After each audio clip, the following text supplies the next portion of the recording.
Rational Radicals broadcast. Just got a text from Skip, and he got stuck at the parole office, probation, parole, whatever. So he said he gonna be a minute. That's not true. He's dealing with his charity. I keep telling him, he ain't gonna never, ever, ever be an alpha. Being so involved with his damn kid. Who does that? Anyway, welcome to the Rational Radicals broadcast. I'm so happy y'all here with me and Skip, who will soon to be arriving every first and third Wednesday. We try to give a rational and radical perspective on various topics, issues, things, and happenings around the world. Anyway, there's a lot we're going to get into, but I'm going to try to hold back on the main topic, which is black sheep, liberal wolves, and black sheep, liberal foxes, and conservative wolves, which goes back on Malcolm X's analogy. And I know, if you don't hate me now, if you don't hate me up to this point, probably by the end of this broadcast, low volume, word. Oh, lower the volume. James, I'm not taking any of your insights and inputs. You promised you come through for coffee, and I even upped the ante from coffee to coffee and lunch. Ain't heard nothing from you. Just be having a dude. I got all dressed up, had my hair and nail did, and you never showed up. So I should turn the volume up because you be leaving a brother, in the wind. What's that song? You had me smoking out the window. Hey, where the hell is Jane? So you got me smoking out the window. So, keep your advice and until you do right by me. No, I know you meant the music. I'm just saying. What happened to coffee? Until you do right by me, you right. Well, I know you live out in the nice areas. That's probably my fault. James, you live in the nice areas of Illinois. You up there with the white folks, and it's hard for you to make your way down here with us who aren't so equally blessed and highly favored as you. So I guess I have to be more understanding. Nah. You just don't want to come to the South Side. I'll come to you. I'll come up there in the beautiful suburban, and it's springtime. I'm sure all the flowers are blooming up there and all the nice things. So I'll just come up there come up there. Anyway, welcome to the Rational Radical Show. I'm sorry for that bit of emotional irrationality. Won't happen again. And there's some things, I was thinking, since Skip ain't here, this thing about the Palestinian genocide. Now, I've already, the way that they manipulate language, because this is really in tune with today's broadcast. The way they manipulate language and the way we go on with it, because we reflexively hear people talk about semantics. Oh, that's just semantics. As if meaning, as if nomenclature, as if titles, as if accurate analysis just doesn't matter. And it kind of hurts me because language is important. Language is extremely important. And I think if you don't really have the appropriate vocabulary and you don't have functional, and I'm not saying accurate definitions, I'm not saying direct, because we know how African people deal with language. And I think we're too dismissive. And I say this, and I probably beat this to death. I'm so proud of myself in saying this. I don't know if I'm the first person to say this, but I'm the only person I heard say it. Now, if you can give me somebody to attribute this to, or who has expanded on it more than me, I will gladly give them credit. But African people underwent a counterintelligence program. And I probably said this before. Counterintelligence, and it was successful. And we love to sit around and talk about how successful COINTELPRO was. But I think a lot of us exempt ourselves because many of us, like myself, I wasn't alive in that era. I know I look old, but I'm not that old because if I was around, shit would have went different. I gotta stop playing. Somebody called me zesty in the comments, and now I'm trying to poke my chest out more. I don't even know how to counter. What's the opposite of zesty? But somebody called me zesty, and I gotta work on my branding. But anyway, I wasn't around back then. But we understand that COINTELPRO. Well, I don't know if we understand COINTELPRO. The term that we have for it might have come about, thankfully, from the research of Ward Churchill and other scholars and whistleblowers. But the methods, the techniques, and the objectives of counterintelligence programs date way back to the Vatican. Way back. Really, you could say some of those techniques went all the way back to the Inquisition. So it's not nothing new. But even in the U.S. political context, as we understand it, the status quo, the elites, the rulers, the globe holders, the population controllers, as Wise Intelligence calls them, when they first started seeing substantial, it's not even seeing, but feeling vulnerable, because a lot of times the elites will lash out even when there's no threat. They like to pretend like the masses are crazy, and the masses, they have to keep information from us, and they have to, be very careful because the mass hysteria, you always hear about mass hysteria, is actually a fallacy.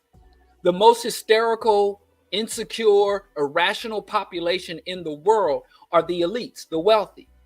But we've also been indoctrinated to think the presence of money makes you more attractive, makes you more intelligent, makes you more worthy, makes you more moral. And this has been researched.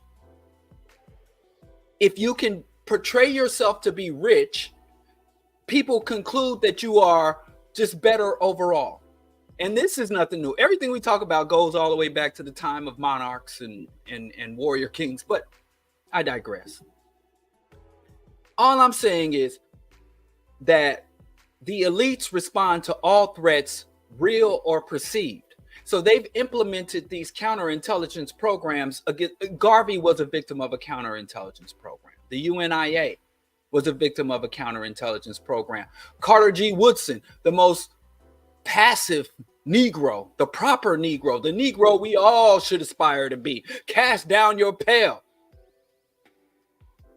The most, it for lack of a better word, if Malcolm was here, would probably say handkerchief head Negro, right?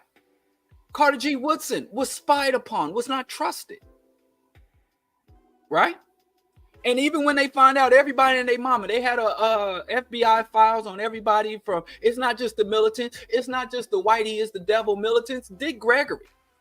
Whenever there was a problem, all Dick Gregory would do was fast and tell on you. He would tell it and then fast to fix it. And they had files on him a mile long. So all I'm saying is we are either directly subjected to counterintelligence programs, or we are byproducts of those who were subjected to counterintelligence programs. And we sit here and talk about COINTELPRO as if it's something that was either in the past or something that only people who were assassinated, people who were falsely incarcerated, or people who were in Black radical organizations were subject to. When the entirety of the Black population was subject to a counterintelligence program. And even the author of the book, Ward Churchill, the man who literally wrote the book on COINTELPRO, says that the intelligence agencies and the elite system in which they act on behalf of are when we figure them out, when we say, well, hey, Leonard Peltier is innocent. The evidence doesn't support his life sentence. The evidence doesn't support Mumia's life sentence. It's been revealed through investigation that it wasn't some lone gunman that took out Dr. King, and it wasn't the surveillance that Malcolm X was under from tapping of his phone and infiltrating his group was well beyond the capacity of the cult. So even when this stuff comes out and we think like, yeah, we got you, cracker, we got the info, we got the document, we got the whistleblower, we got the insights, we got the evidence. It serves their interest. It serves their purposes when they do something clandestine and it remains hidden, or they do something clandestine and it is revealed, or they do something blatant. It all articulates that they have the power. We're looking at Donald Trump go back and forth across the country and commit every crime that they accuse the Black Panthers of committing, that they accuse the Black Liberation Army of committing, that they accuse the Deacons of it, that they accuse the UNIA. We're watching a man commit those crimes, overthrowing the government, delegitimizing the state, mobilizing radical anti-government forces. We're looking at the Bundy Ranch siege, looking at armed white men put white cops in the scope. White federal agents declare their independence. Remember, Black people, the New Republic of Africa. Everywhere from Alaska, from the furthest tip of northern tip of Alaska to the furthest southern tip of Texas, you got these white people that want to break off everything they accused us of doing. Being anti-American, not loving Americans sufficiently. If you don't love it, love it or leave it. Right? And so we are products. We are products of counterintelligence. And when I interact with Black people, the masses, or when I interact with Black people who claim to be conscious, revolutionary, Pan-Africanist, radical, pro-Black, Black nationalist, I see the evidence of counterintelligence. We don't understand the true goal of counterintelligence. Counterintelligence did not come about to take away our guns. We got more guns now than we had during the height of the counterintelligence program. We got Black gun clubs. We got Black organizations marching up and down the streets with guns. We got Black men stockpiling weapons. And not only are they accumulating guns, they're putting those guns all over social media. Just go look up. Don't do it. I don't want to give no weight to this, but if you doubt me, go look up that Black Rambo dude. So it wasn't to disarm us. We got more arms now than we did at the height of the Black militant era. So it wasn't to take away our guns. Militant. You got a man walking around saying, I am the Prince of Pan-Africanism and I'm the top scholar. I'm going all over the world.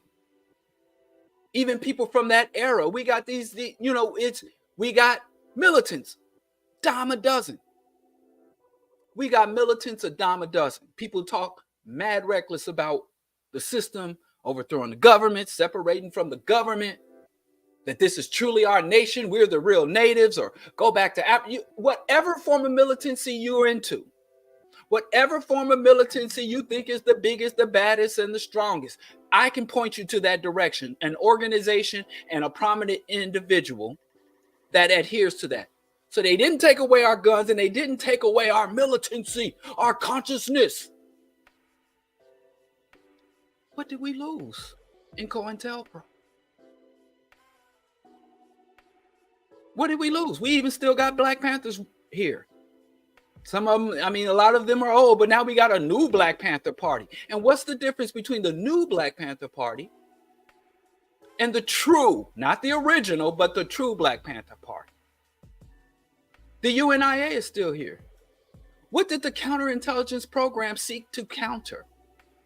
What did they counter? Because I don't think you'll find any people. Everybody's reminiscing about back in the day. Black people are so fond of back in the day. You got Black folks wishing we could go back to Jim Crow.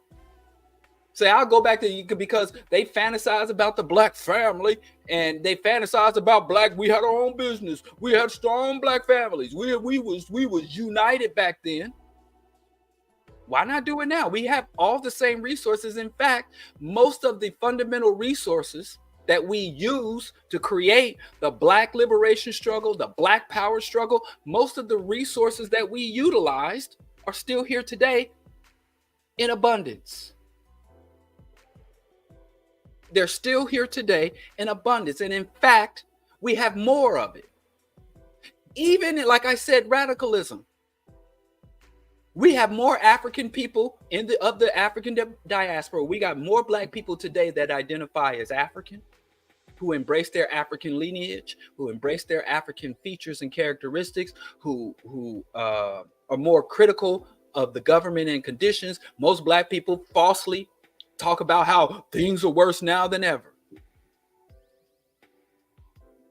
And they were like, listen, I should have brought the book up here.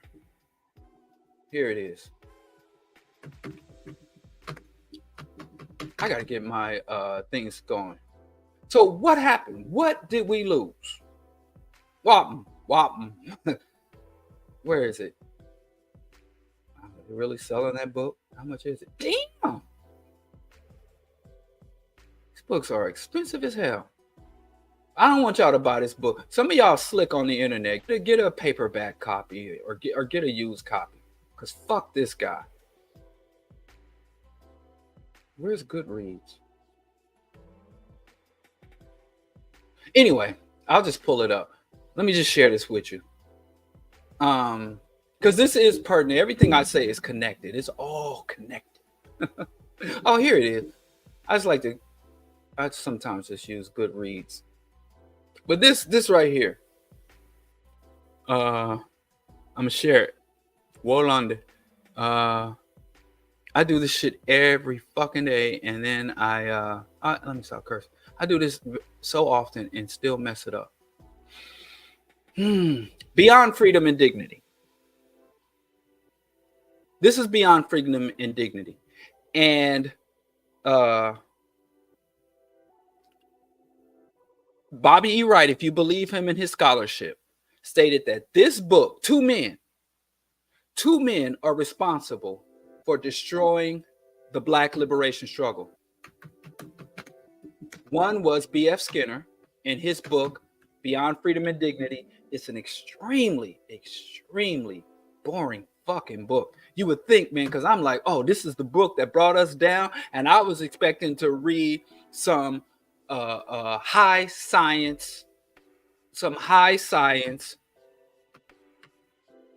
fucking Illuminati, like, remember them books, Behold a Pale Horse and the Committee of 300, Conspirators Hierarchy, The Unseen Hand. So when Dr. Bobby E. Wright wrote in his essay on Menticide that John B. Watson and B.F. Skinner were the two men that helped save global white hegemony, that single-handedly, I guess quadruple-handedly, because you say single-handedly, that's one person. So if it's two guys, you don't count all four hands, you count on single hand. So I guess double-handedly, tag team destroyed the Black liberation struggle in his assessment, which I found to be true. So it's that Beyond Freedom and Dignity, and sorry if I'm typing in your face, and this one. And maybe we should do study groups around this. But like I said, this ain't no, they're very scholarly books. Like, beyond, like I said, when I was reading white folks coming after us and how white folks was going to do us, John B. Watson. So you got this one. Oh, it doesn't show both? This is weird. So you got John B. Watson's Behaviorism. Right. Dale Jones used to say that when he lectured. See, it's weird because I'm getting to the age that I'm the age of my mentors and dudes who brought me up. So I'm getting to be their age and I'm seeing myself in there. So this one, Beyond Freedom and Dignity. Right. And the other one, Behaviorism. John B. Watson and B.F. Skinner. Now, Behaviorism is basically understanding not just what drives people's behavior, what would make a people who were docile and passive for generations rise up and burn this mother down, make black people who would say go from oh you are black and ugly, you're black as tar, to saying black is beautiful, to make black people go from saying I ain't nothing but a slave, I'm a black man and I'm blessed to be here, to make us say I'm an African, I'm Afro-American, I'm African, to say a descendant of slave and I'm great grassed to be here again. Behaviorism is understanding not just what humans do in groups, but what provokes our actions, what can direct our actions, or what can subdue or reverse or retract or cease behaviors. And beyond freedom and dignity is basically saying you can maintain all systems of control, the technology and infrastructure of mass control, while allowing people to believe that they have their freedom and dignity. So you don't need to say, call them colored, call them Negro, call them boy. You don't need to say, get to the back of the bus or drink out of this rusty water fountain. You don't need to, even though they did it for pleasure more so than need. You don't need to string one up every now and then from a tree in order to make sure they are subject to your will. You can give someone all, because black people, we want freedom and we want our dignity. So here you go. Still impoverished, still oppressed, still fighting for the same shit today that we were fighting 100 years ago, and think we're advancing. And then have us reminiscing about when white people had more direct and overt racism and control over us. And we reminisce about the worst times as if they were the good old times.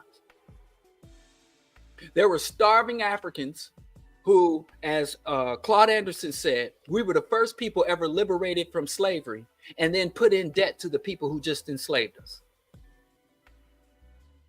That's how our emancipation played out. You went from being a chattel slave to a vagrant, and then vagrancy laws, and you went back to work off a debt.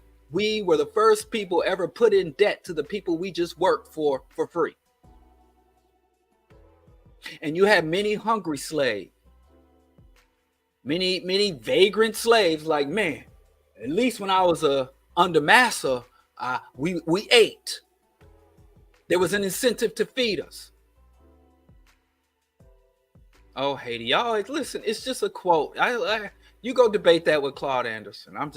Yes, I understand. We probably weren't the first and won't be the last, but you get it. And actually, Haiti was a nation. It wasn't a people. We were citizens. We were made citizens of the United States, whereas Haitian was an independent republic. So it's not the same, even though it's exactly the same.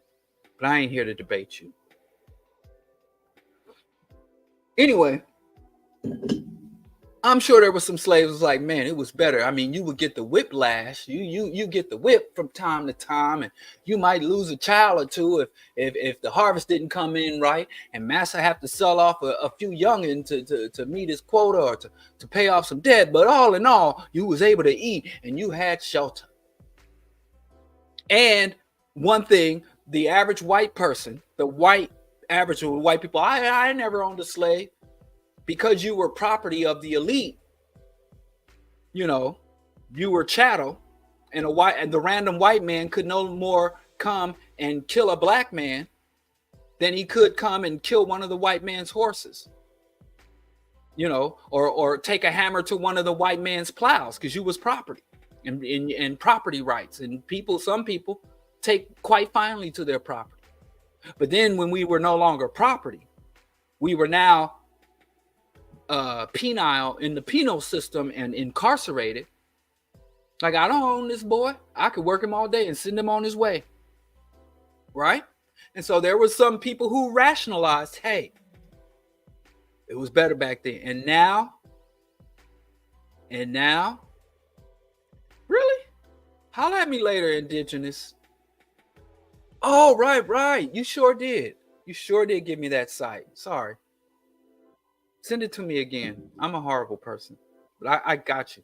I actually looked it up and I used it for a few days. But send it to me again, or I have to dig it out of my papers. What was I saying? I should have bookmarked it. And so, same thing with Jim Crow. There's some colored folks who was like, oh, we had a higher marriage rate than white folks. We didn't have mass incarceration, drugs, women didn't wear revealing clothes, and boys didn't sag their pants. We had our own businesses. So what? There was a lynching from time to time. So what? Any random white woman, like I say to you, you really have to grasp. Imagine all those Karen videos. Can you imagine all those Karen? White women ain't changed a lick. Imagine all those Karen videos. But instead of a meme, instead of a public dress down, imagine every single one of those Karen videos, if they happened just a few decades before, would have resulted in a lynching. Every single one of them. You saw that Uncle Tom when he was in the bramble. Let me not call him an Uncle Tom. That proper Negro, that I guess he is an Uncle Tom, because y'all try to reform Uncle Tom. Well, Uncle Tom was a good guy. Fuck Uncle Tom. And fuck Harriet Beecher Stowe. Uncle Tom, and come on in the comments and say, well, you're actually wrong. Actually, it was Sambo. Actually, come say it. Uncle Tom, proper Negro, as described by an affluent white woman. But Uncle Tom, remember when she was in the bramble and she had her dog and the brother was out there bird watching? Lynching. Whole family. Remember that girl out there selling lemonade? You think women were exempt? That little black girl selling lemonade and the white woman was hiding but calling the po-po? Lynching. They lynched black children, threw them to alligators. They used to call black children gator bait. Black women lynching. But some people was like, well, hell, I could tolerate that. Let me get a business. Let me get a woman who has no educational or economic options, that if she married me, she have to put up with me because she don't have many other options besides find a man that deems her worthy of his affection and his care. Some brothers right now today want to trade. They want to go back to that. They will sell out the whole fucking race. They will reverse all progress that we've made. So what if my grandma and my auntie can sit in the back of the bus? If I got a business and a wife without options? I mean, goddamn. And if you're going to sell us out and go backwards, all you're going to get is a business and a wife without options? Mad peculiar. So, anyway, all I'm saying is B.F. Skinner came up with, it's called the technology of control. How do I treat you like a subhuman animal while calling you my brother or calling you my fellow citizen? Behaviorism is saying, hey, what provokes black people and how can we redirect that rage? Black people are going to still be subjected to the same levels of hyper-exploitation, dehumanization. But instead of getting having a white man in blackface, having a white man with a black face get on there and say, Mammy, I walk 1,000,000 miles for one of your smiles, Mammy. How do we get prominent and respectable Negroes get behind a microphone? Instead of singing Mammy, they'll say, it's hard not to kill niggas. It's like a full-time job not to kill niggas. And we'll be like, #goals. That man is a legend. That's counterintelligence. Or better, that's menticide.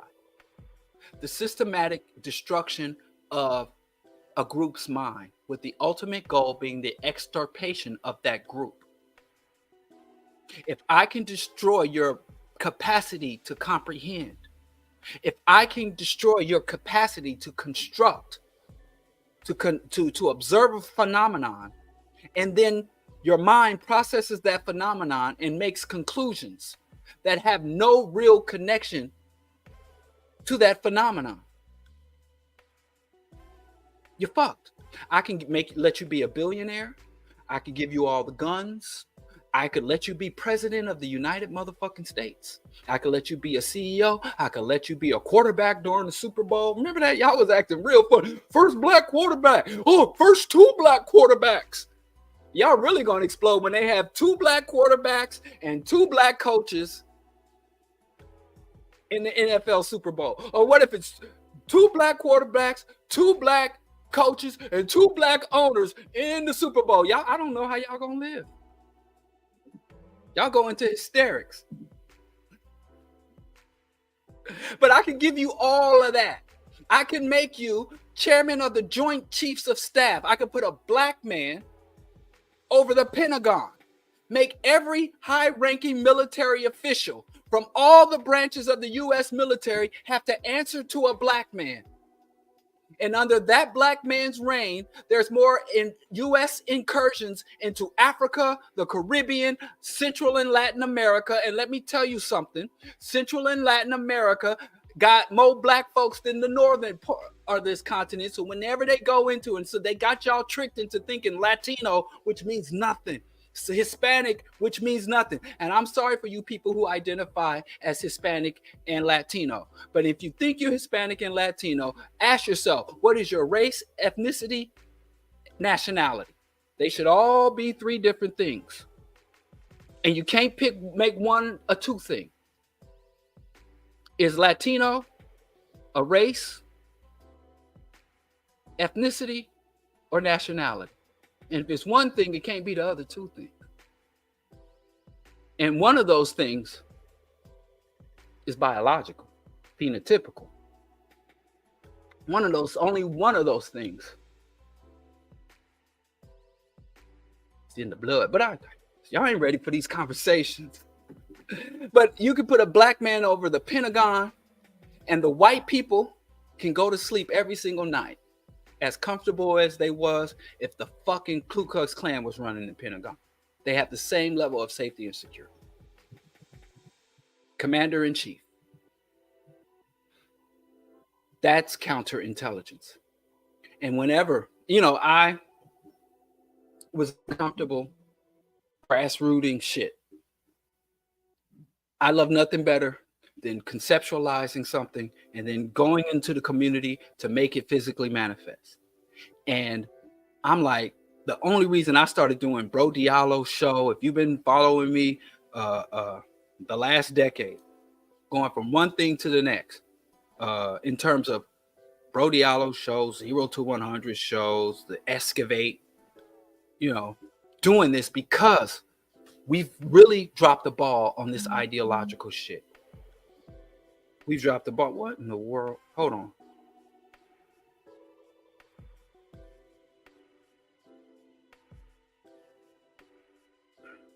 Sorry. I thought that was Skip.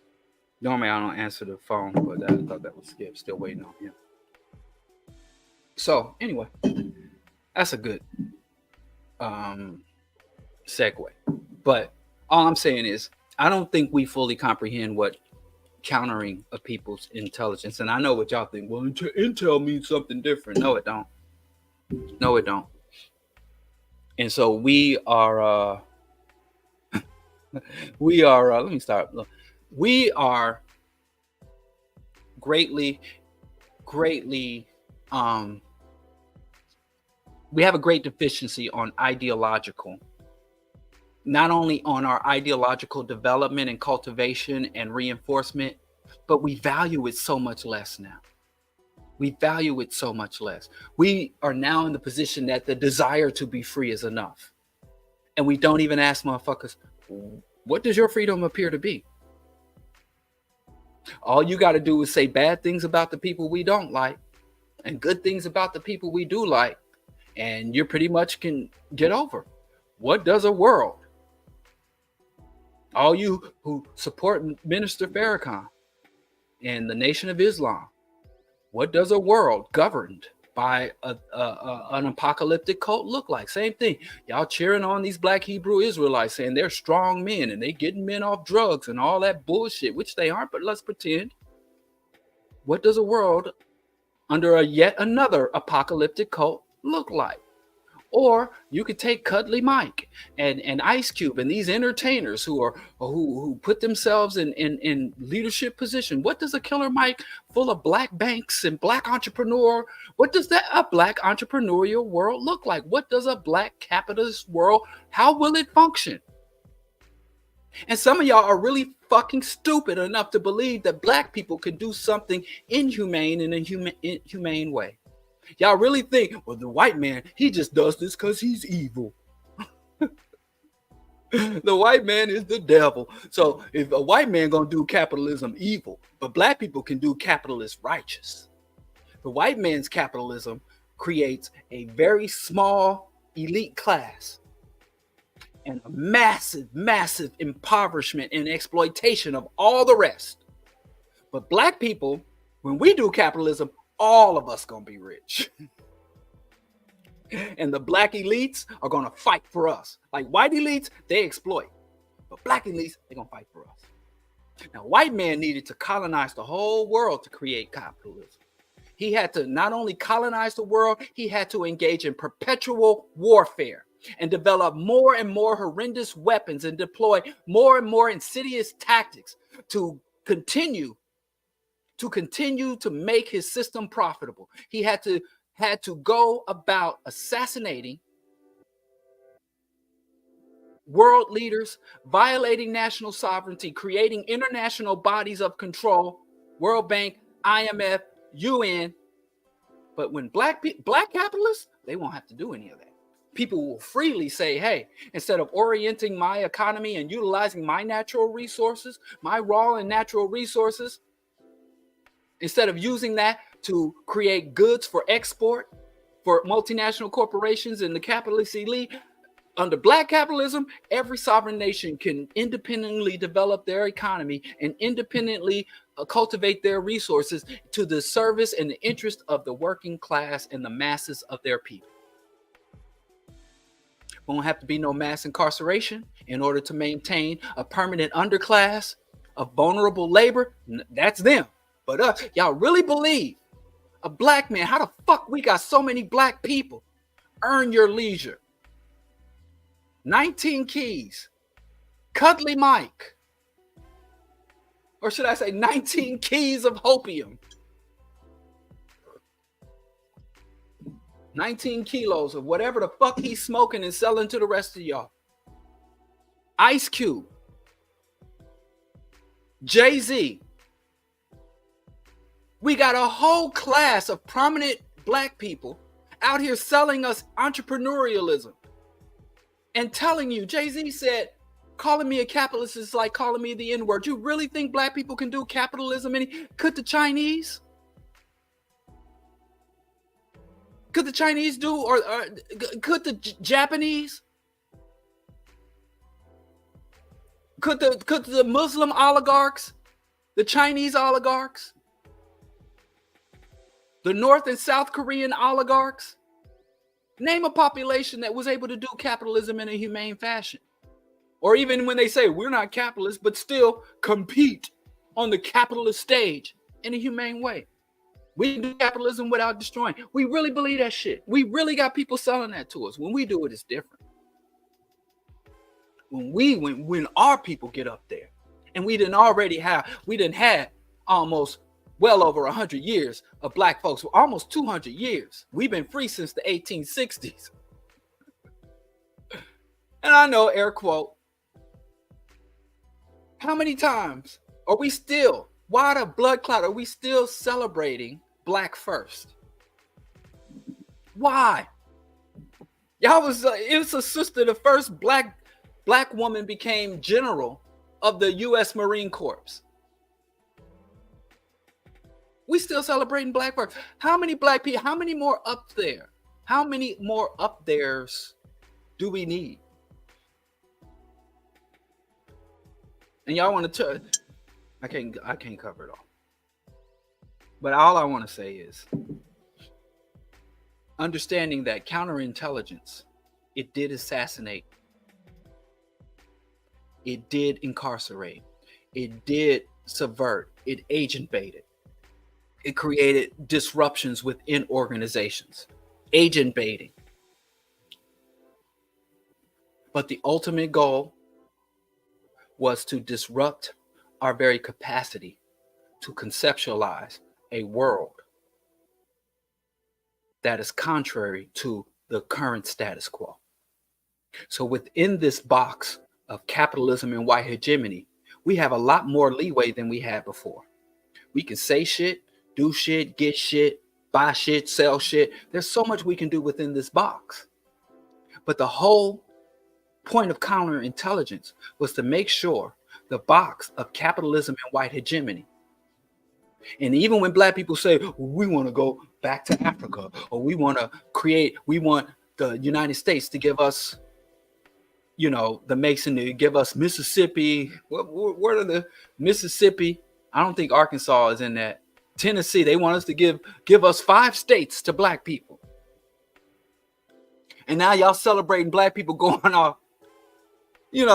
This was last year. I don't know if y'all still, them homesteader, remember them homestead black folks that was going out buying a whole shit ton of land?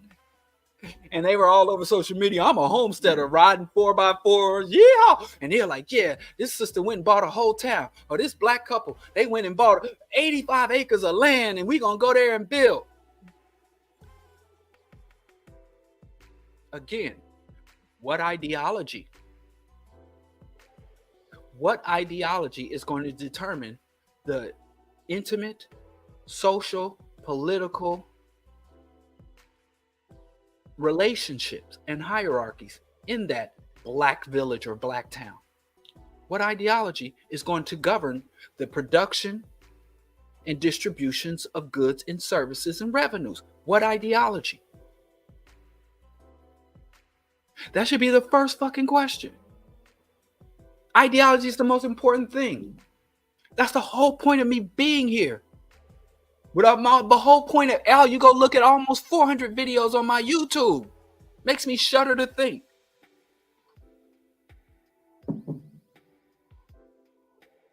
What is the ideology? And when you bring it up, people be like, oh, and I say this all the time. I sit and do this work for our people, and people are like, what are you doing? This is funny as fuck. Because, especially since I got on and started doing Black Power Media, people talk organized. Oh, you organize, brother, you organize. I'm organized. Everybody. And, it's funny how a lot of black organizers, they often want to check and compare with other black organizers. And they don't really talk about how they out-organize white folks. Like, are you fucking organizing to outdo and outshine other black people, or are you organizing to subvert white folks? But I digress. This is something black men in particular, but it also trickles down to black women. But since the moment African men set foot on this soil in shackles and chains, this is not so much for you black indigenous people or you black folks who came before Columbus, but for all the rest of y'all Negroes who ain't indigenous and who didn't come over here on the reed boat before Columbus. You Olmecs. Y'all some wildcat. But the black man has been measured by and valued by his physical work, his labors. By his labors. Now, when you look at white folks, when you look at their monuments, when you pay attention to their holidays, they were men of mental labor. And I say this all the time. Outside of the black people, where you can be doing research, you can be engaged in philosophy, you can be articulating, dissecting, critiquing philosophy, and they were saying, you don't work. Like I said, I tell this story often until I don't have to tell it no fucking more. Dr. John Henry Clark was giving a lecture, and he was talking about antiquity. He was talking about Egypt and its proper place within the larger African context, and what were Western motivations and Islamic motivations for removing Egypt and removing Egypt from the African continent and putting it in the Middle East. right? And he was talking about what necessitated that. And then he said, Egypt of antiquity was an African nation full of African people who engaged in African culture. And you can see throughout Africa, you can see throughout other African nations, tribes, and cultures, the architecture, the philosophies that governed Egypt that we're so enamored of can be found in almost any other organized population of Africa. And after he came and gave this grand lecture, some asshole stood up and was like, "You were doing all this talking about pyramids. Why don't you build a pyramid?" And Dr. Clark is like, "We don't need a pyramid today. We have different needs. We have different challenges. We're under different conditions." So at one time, we could use our intellect, our imagination, our inspiration to erect wonders of the world.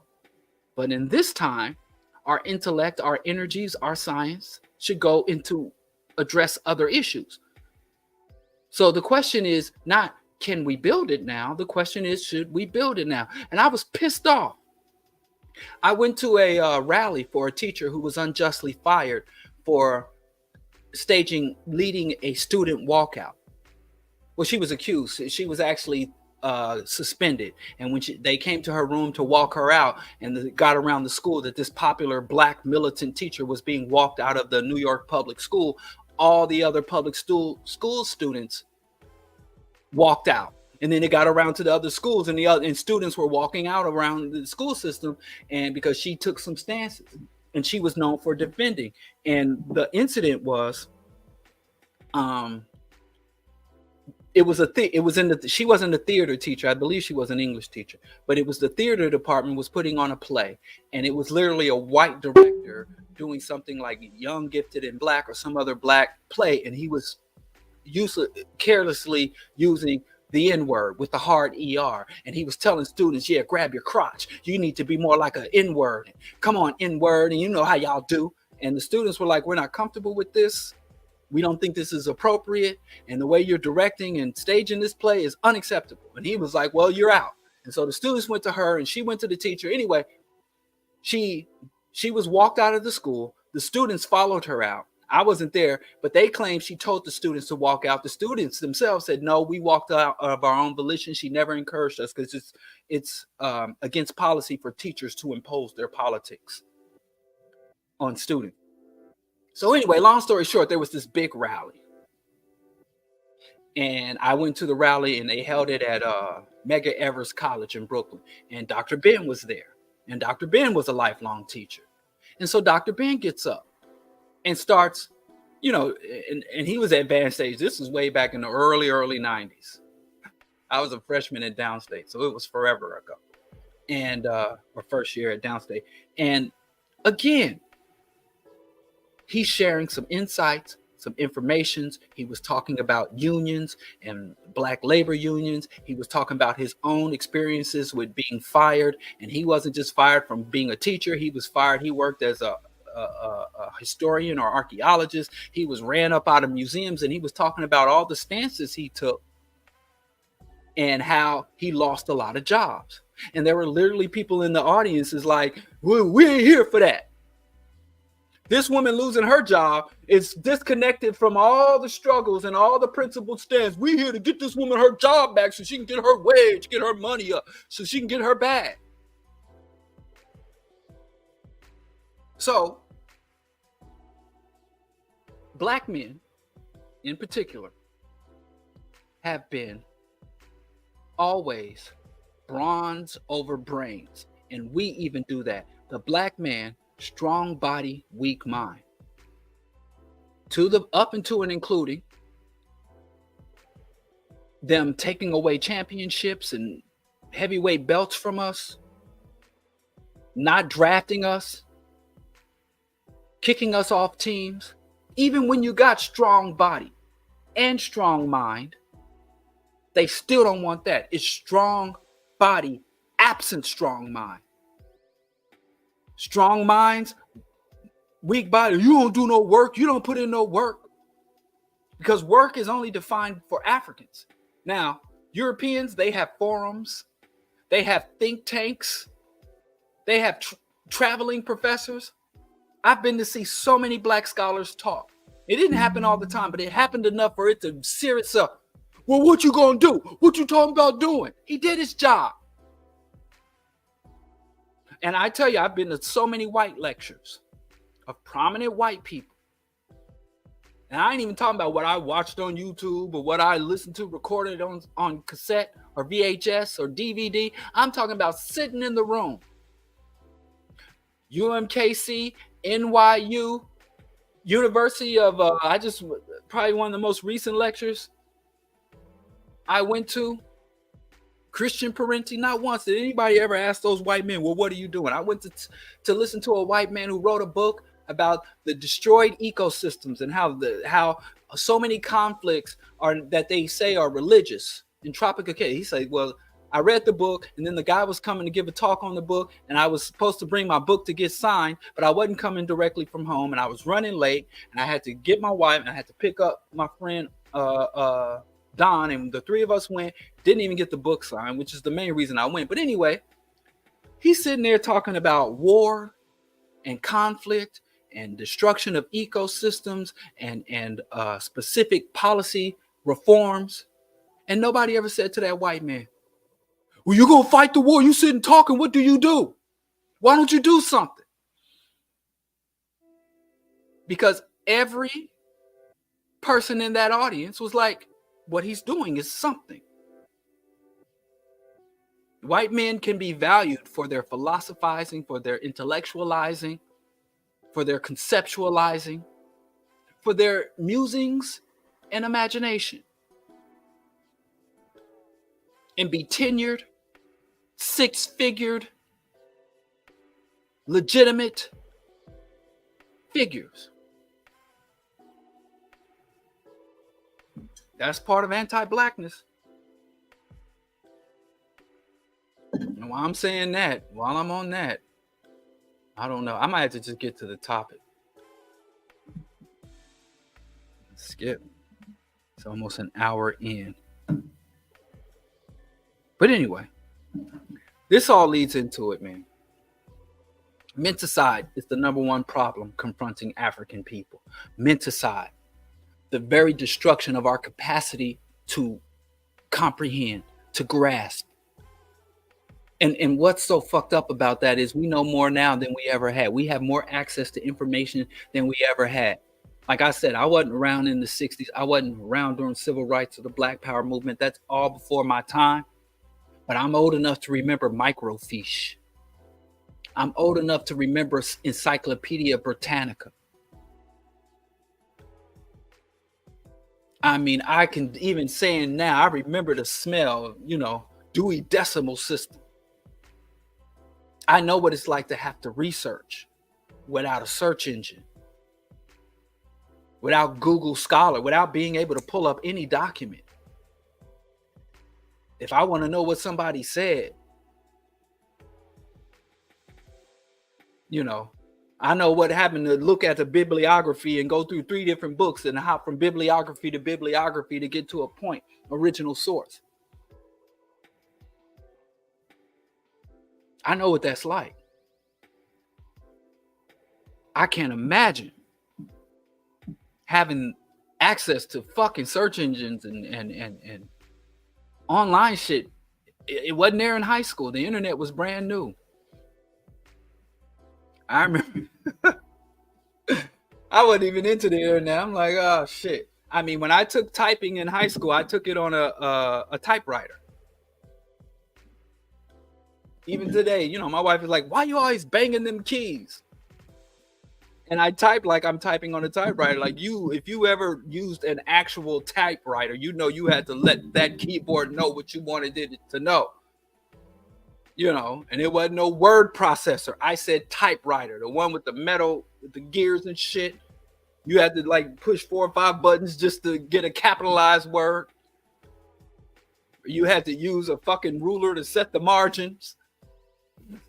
So anyway, I know what that's like. And information today, I shudder to think if my great-grandfather, Grandpa Sonic's boy, a man who was thirsty for knowledge, a man who worked the rail yards his whole life, a man who raised a family under both the Great Depression and under Jim Crow, if he had access to the fucking, and we know less now. I tell y'all now, information saturation has the same outcome as information censorship. That's what behaviorism and beyond freedom and dignity, they was keeping us away from information. They was hiding information. They was censoring our information, controlling our information. They were like, fine, open the fucking floodgates. Whatever you want to know can be with you within nanoseconds. Boop, boop, boop, boop. What you want to know, especially you wives. Man, I can't say nothing without my wife like, huh? Okay, yeah, all right. You know, I can't say nothing. She checked everything, every proclamation I make. I don't care, even if it's something minor. And now people mad, and it's so wild that people was once like, we went from, you know, now they burning books. There's too much information out there. Burn the books again. We back to book burning. Y'all wild for that. Y'all wild for that. And look at this. This is the kind of shit we do. Look at this. This is a good, thank you, Helpful Harm. When you Google current events, the first 10 links are Zionist websites. Right? I thank you for proving my point of how fucking intellectually lazy we are. Because that's a burden. That's a fucking burden. Because I want some real insights on the Zionist struggle. And I have to scroll past 10 links. I mean, let's see.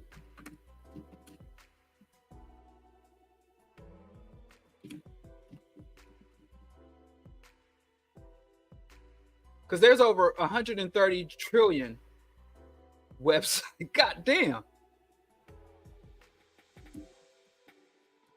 They say this all the time. It gets smaller and smaller. Let's see. How many pages does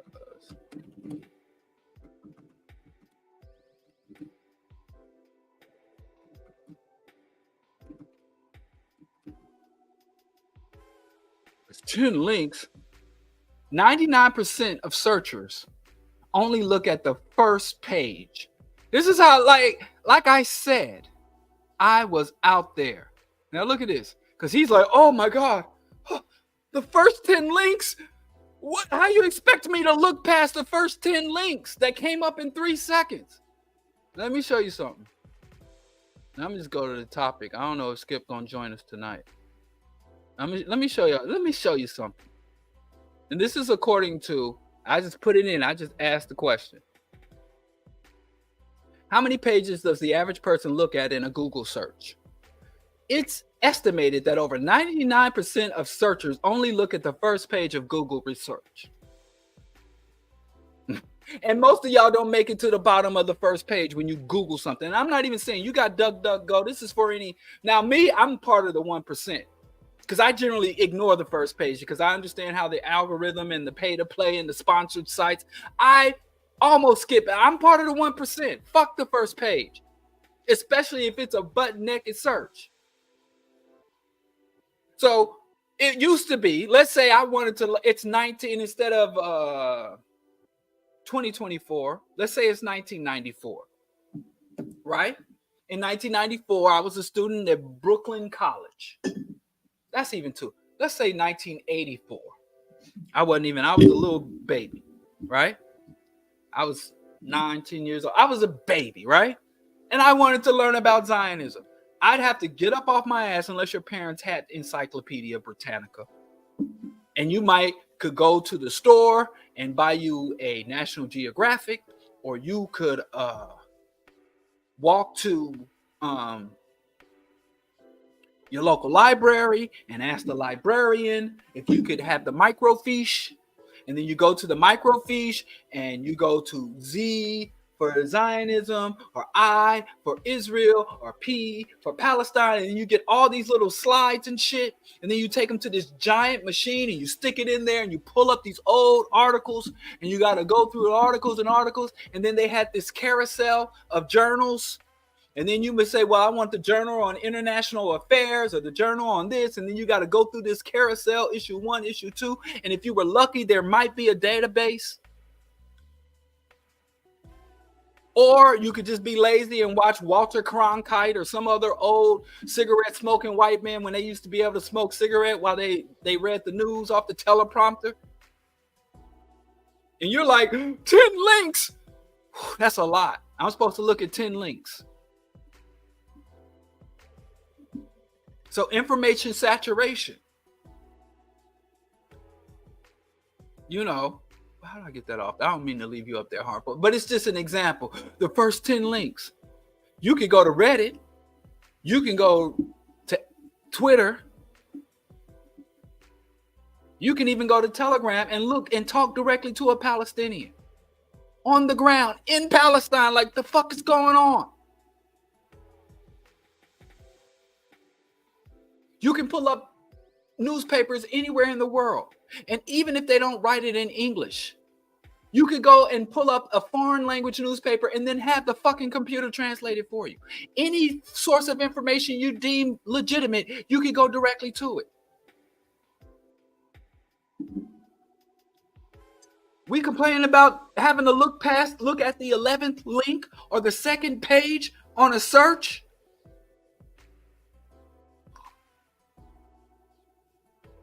That's wild. That's wild. It creeps me out because I even type in the shit. I'll ask my son.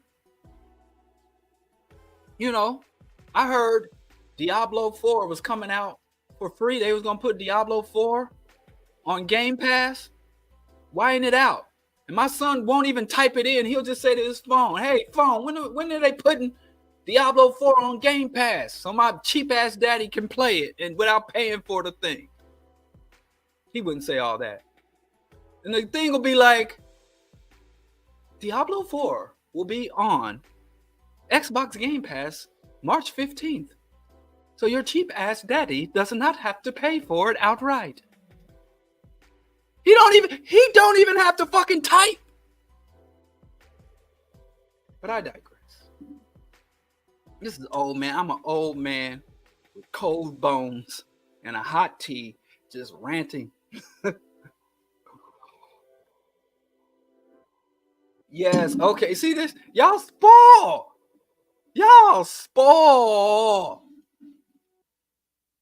Like a cup of milk on the porch in the summer. Y'all spoil. Yeah, so the translation is a little wonky, but it's getting better.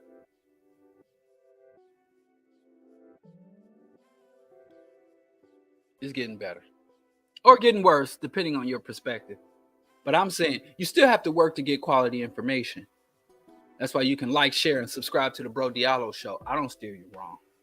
I make a contribution, donation to the Bro Diallo Show. So anyway, we passed the first hour. So now it's time to piss y'all off for real. Today's show is titled Black Sheep, Liberal Foxes, and Conservative Wolves. And Malcolm X has made quite a few very famous comments about liberals. And I want to share some of them. Right? Hold on, Malcolm, calm down. Malcolm, it's hard to keep up with the minister. So I'm going to share these. Please let me know if you can hear them. If not, I have to just say it, right? But I'm going to share these quotes on liberalism with Malcolm. And then we're going to talk about liberalism and conservatism. And y'all not going to like what I have to say. But I'm going to say it because that's my obligation to the community to tell y'all what y'all don't really want to hear. So here's the first one. There are many whites who are trying to solve the problem, but you never see them going under the label of liberals. That white person that you see calling himself a liberal is the most dangerous thing in the entire Western Hemisphere. He's the most deceitful. He's like a fox. And a fox is always more dangerous in the forest than the wolf. You can see the wolf coming. You know what he's up to. but the fox will fool you. He comes at you with his mouth shaped in such a way that even though you see his teeth, you think he's smiling. You take him for a friend. Okay, that's one. That's one, right? So let's go. Why is it? Oh, all right. So that's one. Take notes. Here's the second one, a little longer. Wait, hold on. Wait for me, Malcolm. Minister, brother minister. Okay. Now here's the next one. How do this? What in the world? Oh, here we go. Here's the next one.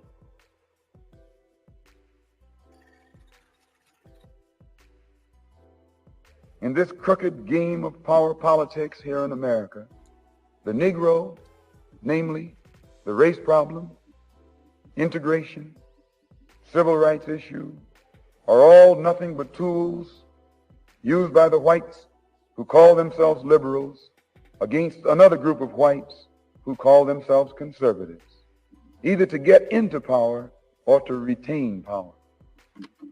Among whites here in America, the political teams are no longer divided into Democrats and Republicans.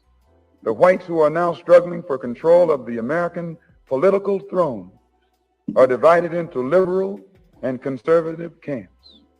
The white liberals from both parties cross party lines to work together toward the same goal, and white conservatives from both parties do likewise.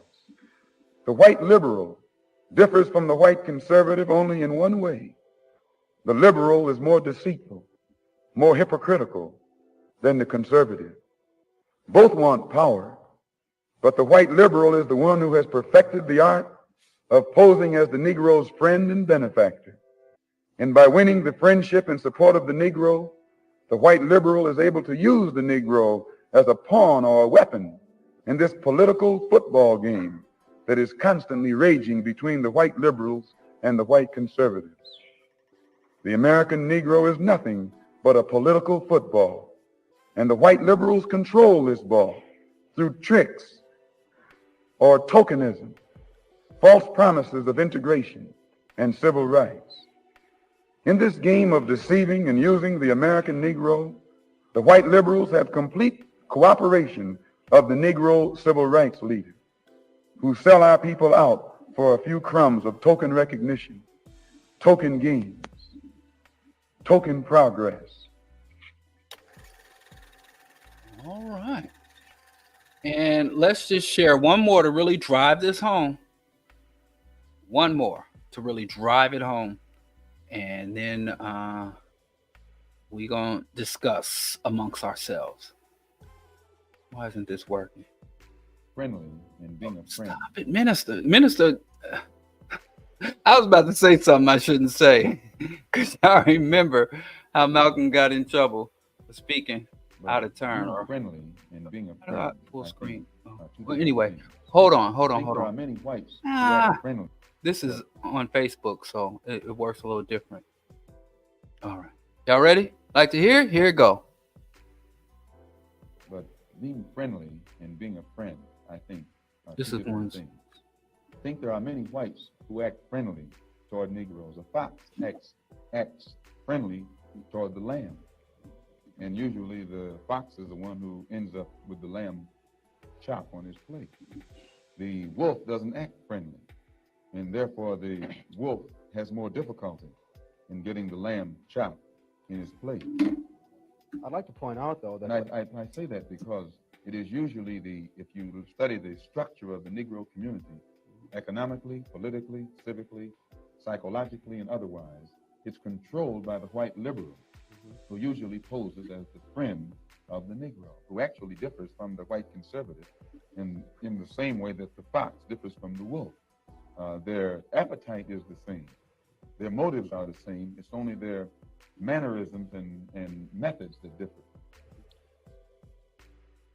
All right. That's that. So I think we're all quite clear on the minister position on liberals and on conservatives. And I'm pretty sure Now, if you disagree with Malcolm, let me know in the comments, because I'm about to say some things that y'all not gonna like.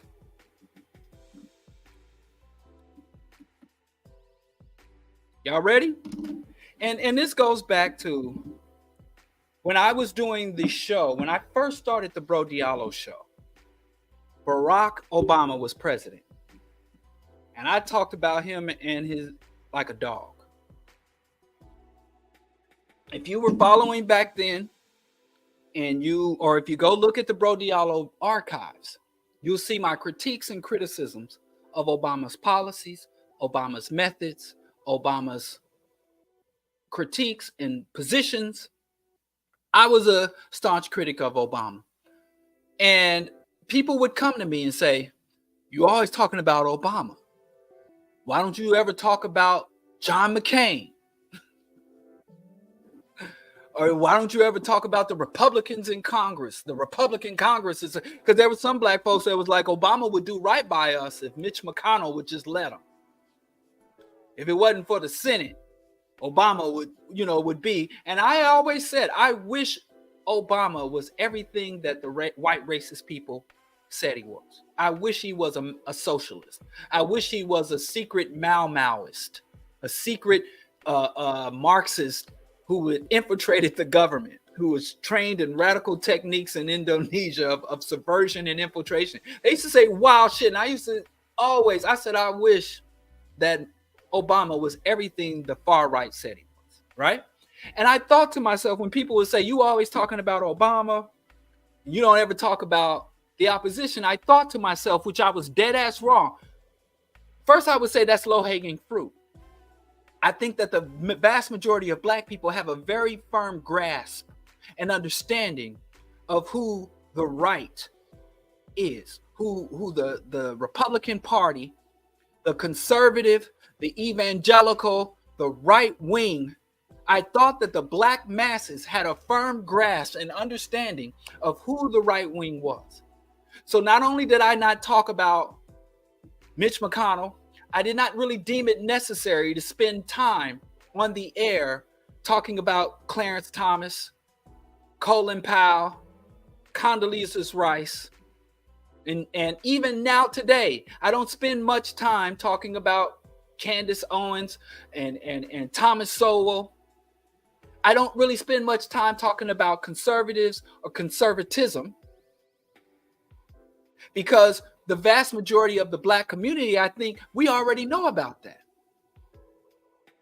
Now, I might have to come on here and say, well, black folks, maybe we shouldn't eat meat, but I don't have to talk about not eating cats and dogs, because we just don't do that. Now, if we consumed cats and dogs, then I'd probably be advocating that we stop eating cats and dogs. But since we eat cows, pigs, and chicken, I say stop eating cows, pigs, and chicken. Even though I am as strongly against eating dogs and cats as I am cows, pigs, and chicken. I think none of those animals need to be consumed by humans that live in an industrial food production system. But now I think I made an error. And the reason I think I've made an error is because conservatism is throughout our community. I think we misunderstand liberalism, and our misunderstanding and miscomprehension of what liberalism is, and us holding to half-century old critiques of liberalism. We have not updated our criticism, our critique, or our position on liberalism, because we're still holding to, which was 100% accurate when it was stated, but it's not accurate anymore. Malcolm X was right, but there's also some critiques of Malcolm's that we fail to grasp as well. So I'm not even going to beat around the bush. I'm not going to sugarcoat it. I'm just going to say some things, and then I'll open it up so y'all can give me your questions, comments, and liberalism. Questions, comments, and criticism. Number one, liberalism is not bad. Liberalism is not good. Liberalism is relevant to what you apply liberalism to. Simply taking liberal positions, Advocating for liberal positions does not make you a liberal, does not mean you are engaged in liberalism. Liberalism does not firmly place you into left or right window of the political spectrum. Liberalism is a subcategory that can exist within any political ideology. You have Catholics, you have conservative Catholics and liberal Catholics. You have Republicans. Now, there, as Malcolm X stated, remember, Malcolm X said and this is again 1963, and it's very important. I'm gonna write that down. I wrote it down already. I was about to write it down again. I already wrote it down. Look at here. Look at this. 1963. You have to pay attention to when he said it. Just because black folks, we like to stagnate and fight the same struggles over and over and over, don't mean our enemies do. Just because we fighting over and fighting for the same shit we were fighting for and fighting over 100 years ago. We refuse to understand or acknowledge the evolution of the oppressors. We refuse to accept the evolution of our enemies. And believe you, many of us don't understand evolution, but I ain't gonna get into that. White people have the same fundamental agenda, but they have very different means of execution. I just discussed behaviorism and beyond freedom and dignity. They have new techniques, and we got old analysis that do not fit in the modern critique. So what we have to understand, and it kind of disturbs me how hostile the black masses are about liberalism without fully understanding what liberalism is. And a lot of times there's so many black people that start to lean towards conservatism. When I talk about, and I will talk about feminism, I will talk about the Democratic leadership and the Democratic Party.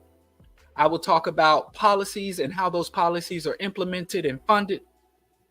And people think, like when I make critiques about feminists, and I say, you know, I have very serious issue with feminists, a lot of sexists and misogynists will want to come with me and break bread with me.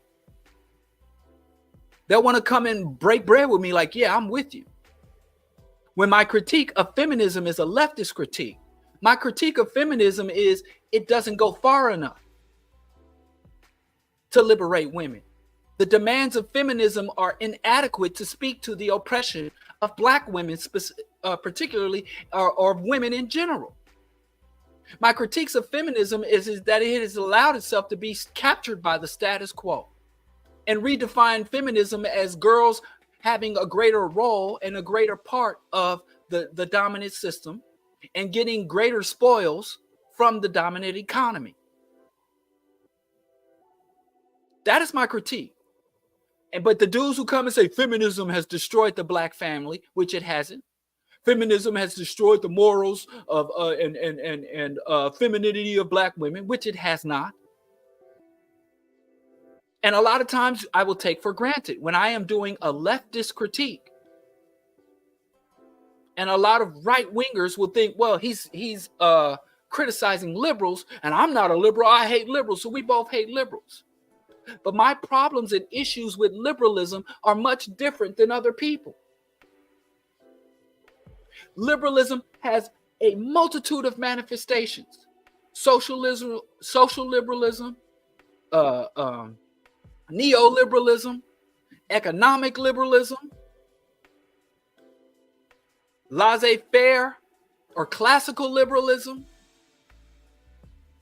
But liberalism is a very important and distinct mindset, attitude, political position.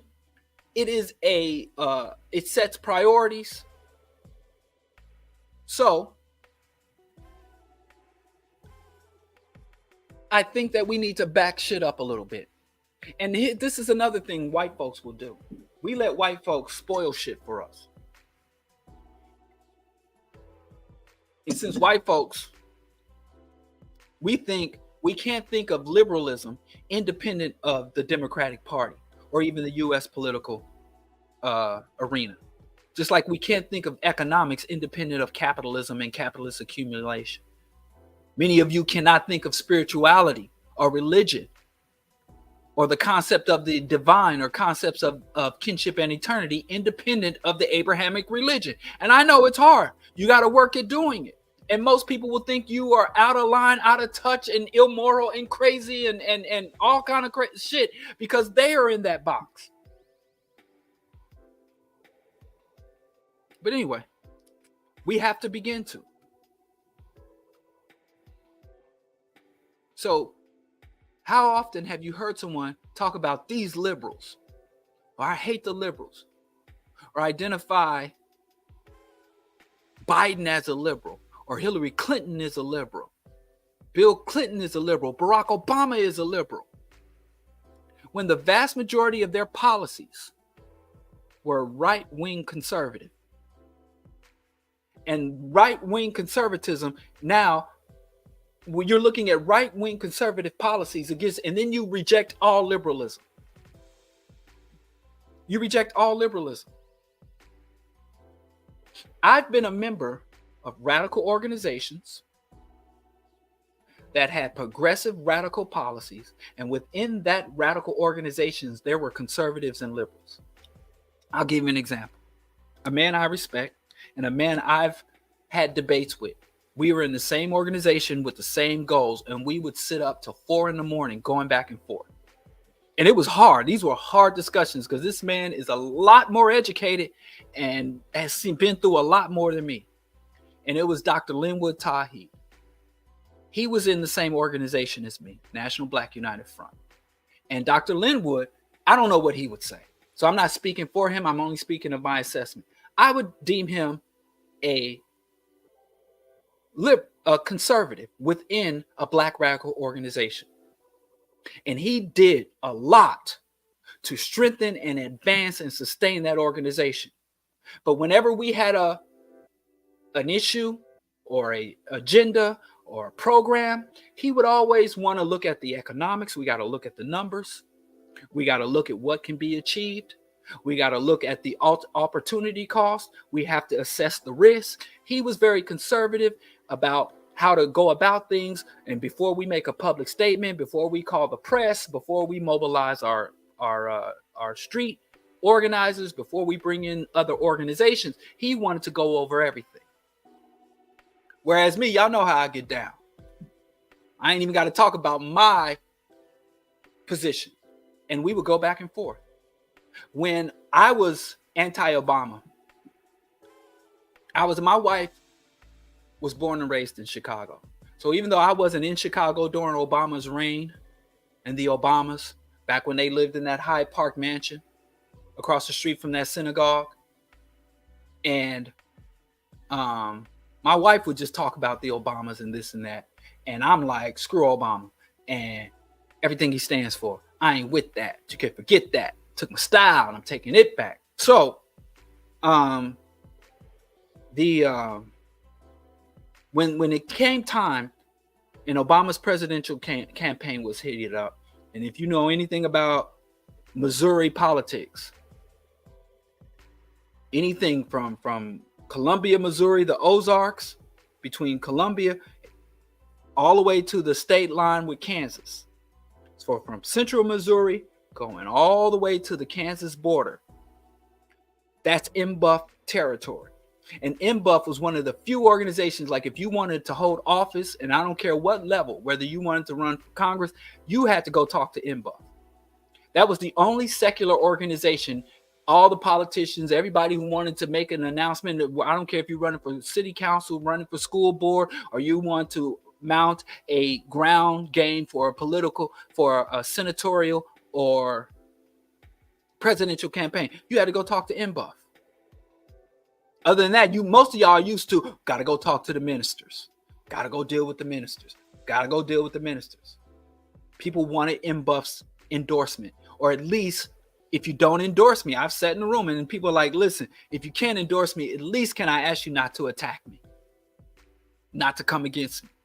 They would beg for our silence if they couldn't get the organization silence. So anyway, there was this guy, scumbag. He was leading Obama's like a major administrator for Obama's Missouri campaign. If you know, Obama did the 50 state blitz, and he was the first like internet savvy, or they used to call him the BlackBerry president. And I know that seems really old now, but in 2008, BlackBerry and all that shit was hot shit, cutting edge tech. Anyway, I'm like, fuck Obama. And I stated publicly to the organization, anybody would listen, an Obama presidency would be a catastrophe for black people. And MBUF at that time had several balls in the air. They had several agendas: political agendas, educational agendas, economic agendas. And some of those agendas was understood by the leadership. And remember, the national headquarters of MBUF was Chicago. The late Dr. Conrad Warwill was the national chair. But anyway, long story short, they came to me and was like, you in MBUF and you out here talking crazy about Obama. And Dr. Linwood gave me this book called Obamonomics. And this is before he was president. So we were all speculating. He gave me this book called Obamonomics. I read it in 2 nights. And I'm like, this ain't too different than Bill Clinton's political promises and woo, woo, woo. And we talked until early in the morning. And I would close down the restaurant and sit in the restaurant until the sun was almost up. And anyway, long story short, because of the organization and organizational discipline, I'm like, okay, fine, I'll fucking vote for Obama. First guy I ever voted for president that actually took office. I've been voting since Bill Clinton, since 1992. I've been voting, and nobody I ever voted for ever took office of president. In fact, most of the politicians I voted for, the only successful politicians I had voted for up until that 2008 when I voted for Obama, was city council members and school board members. That's it. And I think a couple of water renovation type, but that was it. I was constantly voting for losers. Still doing that proud tradition. But anyway, so all that to say is there were conservatives and liberals in the same group, had the same agenda, and we would bump heads, but on the other side, we would work together to get the same goals accomplished. In fact, any healthy organization or any healthy body will have within it conservative and liberal. The liberal perspective and the conservative perspective allow you to arrive at a cogent, complete, and sound plan of action or conclusion. There are things, someone just called me a liberal when I was talking about guns, and somebody said Diallo's a liberal with guns. I'm not a liberal with guns, and the Republican Party are liberal with guns. I'm actually a gun conservative.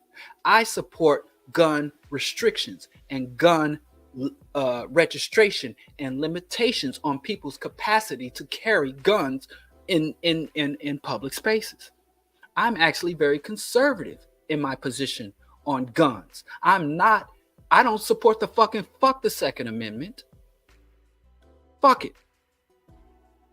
And I think any sane, rational black person who looks at the gun injury and the gun homicide rate amongst black people, and for you to be pro Second Amendment means you're anti-black in my assessment. So I am a conservative, not radical, not liberal. I am radical, but most people grasp it. I am not liberal in my assessment of guns. I am quite conservative. Some people would even say ultra conservative.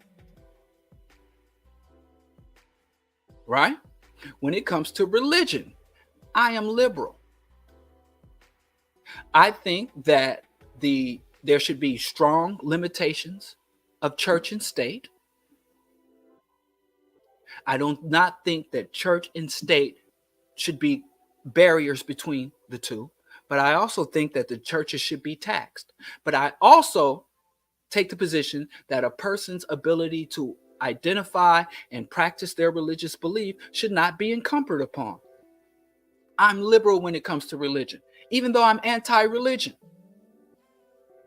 I think the only justifiable means of limiting the religion should be through discourse, debate, research,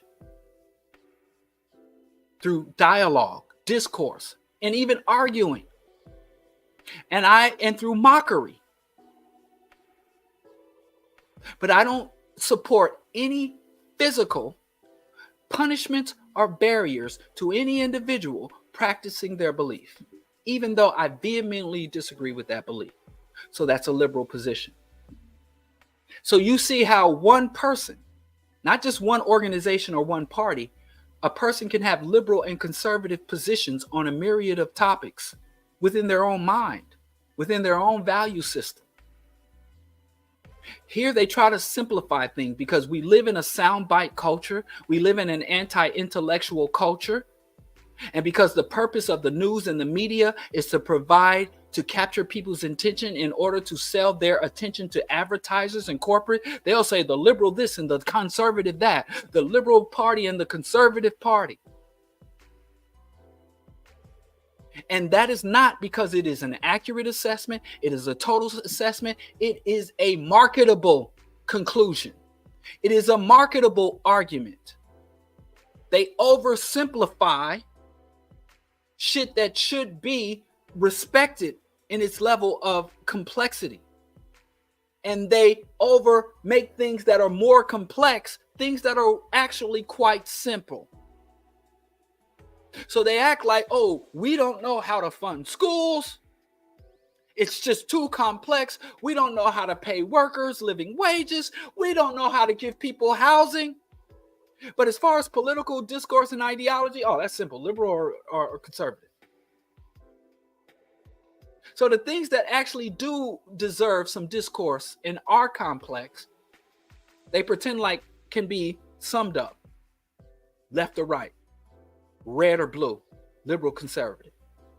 And the things that are actually quite simple, how to assess refugees, process refugees, determine someone's refugee status, and give them and adhere to the international laws as it relates to refugees. And they even know how to stop the flood of refugees. And it's not barbed wire fences. You stop refugees by, number one, stop imperialist policies. Stop economically and militarily exploiting and invading other nations. Refugees, problem solved. Allow for nations that are experiencing an evacuation of their citizens, allow them self-governance. And I tell you the example all the time. There are several examples from Grenada during the New Jewels movement in Grenada. The Grenadian diaspora started returning home. The Lavalas movement in Haiti took power. The Haitian diaspora started returning home. Kwame Nkrumah and his decolonial struggle, the African diaspora started returning to fucking Africa. When Marcus Garvey said, hey, we can go back to Africa, we got agreements on the continent, cultural and economic and political allegiances and partnerships with our homeland.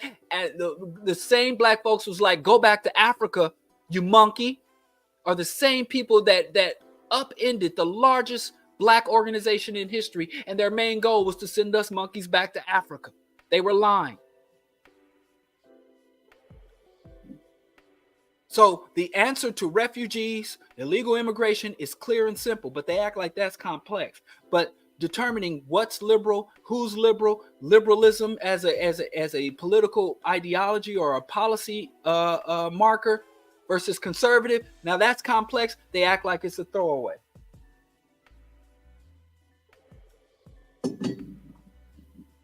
Liberalism is a good fucking thing. Liberalism is a positive thing. What is liberalism? I would allow you to look at it. I'm gonna let y'all marinate on that. Actually, let me go get this call. Let me see if Skip is coming through or not. Let's see. Anyway, give me a moment. I'm gonna go and holler at your boy. What we gonna do, and I'll be right back. We're gonna pick up with liberalism is actually a good thing. And Exxon. Those are the nations of the world today. See, all I gotta be is what Jack said I was. So I don't give a bill about no buzz. I am about freedom. I never mind the chickens of the club. I will live and die for the cause just because. If I don't, I wonder who will. Y'all place value on your wheels and your automobiles and never acknowledge your children's diminishing skills or that they continue to fill all the prisons they build. My life is all God gave me to give. I want us to be free, but y'all would really rather I chill. Water blood and the slaughter, this water and killing fields. You chopping and shucking, she stripping and sucking for the bills. All for the love, for the bread, cheese dough. Sell pills, we blow, let pistols go. Got coke from the country's gay crack to the Pope. And the government responds to it, just say no. Freedom fighting for the love, they selling out on the low. And a man ain't fit to live without something he died for. I'm in his trunk with the rifle like I'm Lee Malvo. Y'all want a Sambo, well I'm Skip Rambo. Jordans and camo, white tees and ammo. Put the freedom in the kick snare and the sample. I'm Rambo, put the freedom in the kick snare and the sample. Fuck it, then I'm shaft, don't have no ammo. No spook, I don't sit, I'll kick in your front door. Malcolm with a K or Mega with 4 foes. That was body seven, but we don't know what we fighting for. 5 and the 6, we bang on the wrong thing. Let's fight against the people that came and names changed. Transatlantic trips that lit, the bodies hang. Eating from a tree, that's cool to ship a key. You won't fight against the system, but you're worried about me and who I won't sign. But you gon' find and gon' put it in the chip and embed it in your mind and all off in your spine. Confederate flags, I'm bitching because that bitch still flying. I will give you the answer, but we running out of time. Time. I ain't lying. See, they don't wanna listen, so loud what I gotta be. Cause my people are proud of the poverty that got they son shooting guns over dollar bills. He getting money, snow or sunny, but his daughter still read at a first grade level. And she 11 years old with her nose held high to the sky cause she got her first purse made. Yes, on her birthday, she was singing birthday sex. Let's skim right over with showing in plain sight. Looking the other way, but knowing it ain't right. Like over 50 shots, now shine bell gone or a flashbang thrown in a little girl's home. Ayanna Jones, who? Ayanna Jones, one shot to the dome, she was 7 years old. It's a shame. Imagine being daddy one day to putting your baby girl in the grave. Something need to change. This ain't a game. If you playing to the man, you be slaving to the day you laying face up in the casket with credit card sharks still asking if they can put your name on some plastic. Man, it's a war going on outside. No one is safe from. Heavy as the darkest spark, I'ma create one. Cause a little light might be enough to make some straight from the ways of the slave. The pain of the hunger is enough to make a sane man put it to your brain for some money and a chain. And I don't really blame him, cause if you in the game screaming money and a thing, you resemble a fillet. A lot of people saying that I'm preaching to the death. Man, get that shit rest. I'm going to the breath, won't come out of nigga chest. They in it for the checks. I'm in it cause I wanna be remembered as a fat Luke Bryson. All right, I got in touch with your boy, and you know it ain't like Skip to say what he can do and not come through. So he didn't let me down. He said the link didn't work. He said he wasn't able to get on. So okay, at least he's good and healthy. My bad. I don't know if it's my bad. I ain't taking credit. It could be the software. So he did come through. And I didn't see it because I'm here doing the thing, but I sent him the link. I don't know if he got it. It's still not going through. There's some issue with communication because I sent him the message and it said draft for a long time and then it finally went through. So anyway, a little interlude. I just wanted to check on my man because he said he was coming through and didn't make it. And it ain't like him to say coming through and not come through. But he said I showed up and the link didn't work. I'm not sure what's happening, but I did because I did have some issues with it earlier in the week too. So anyway, hopefully you get. So anyway, I gotta fix some things. I gotta clarify some things. Liberalism in the pure sense is about individual liberty, and the reason why the whole concept of liberalism came about was because it was under the impression in the Western world that we're dominated by. And that's why when people tell you, I ain't left or right, I ain't liberal or conservative, I ain't none of that, they really are, you can't really place them. You can't really place them. Because the hierarchies that we live under, the whole world, the hierarchies that we live, this wasn't always the case, but the hierarchies we live under are basically ones that were established and articulated through the European Renaissance. And you can say, oh, I ain't with that, I don't like that shit, but that's fine. You can deny it. You know, like some guy was just saying to me, paying taxes and being under this system is voluntary. Like, we choose to be oppressed. We chose to be slaves. Like, this guy was really like on some Kanye shit. This is all voluntary. But if so, if that's the case, then you know, I don't know what to tell y'all. If you are going through living under capitalist domination, capitalist hyper-exploitation, ecocide, and white hegemony, and you sign up for this voluntarily, you are a peculiar individual.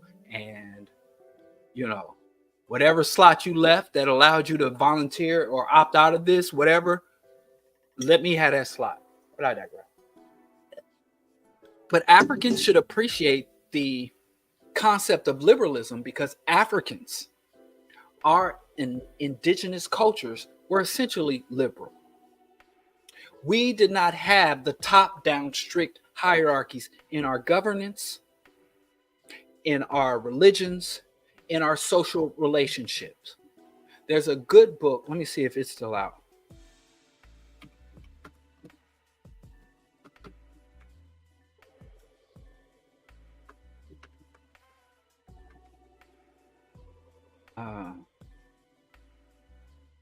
Here it is. This is a book I have, which is a really interesting book. Why is everything on fucking Amazon? Fuck you. I'll go here. That's not the cover. I like the other cover. I guess I have to go. Okay. They don't have a picture of the book. Okay, let's go to fuck it.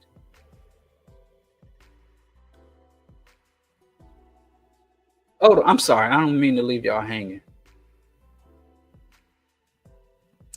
Oh, you can get it for free here. Anyway, there's this book called Women of Africa, Roots of Oppression, right? And I was given that book by a feminist. And I had it for years. And real talk, I'm like, I ain't reading that shit.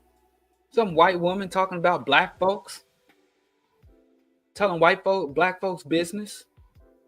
You know, the last thing I want to hear is some white liberal tell me about the roots of oppression in Africa, right? But then one day I was just messing around and I decided this is my copy. This is the cover I have.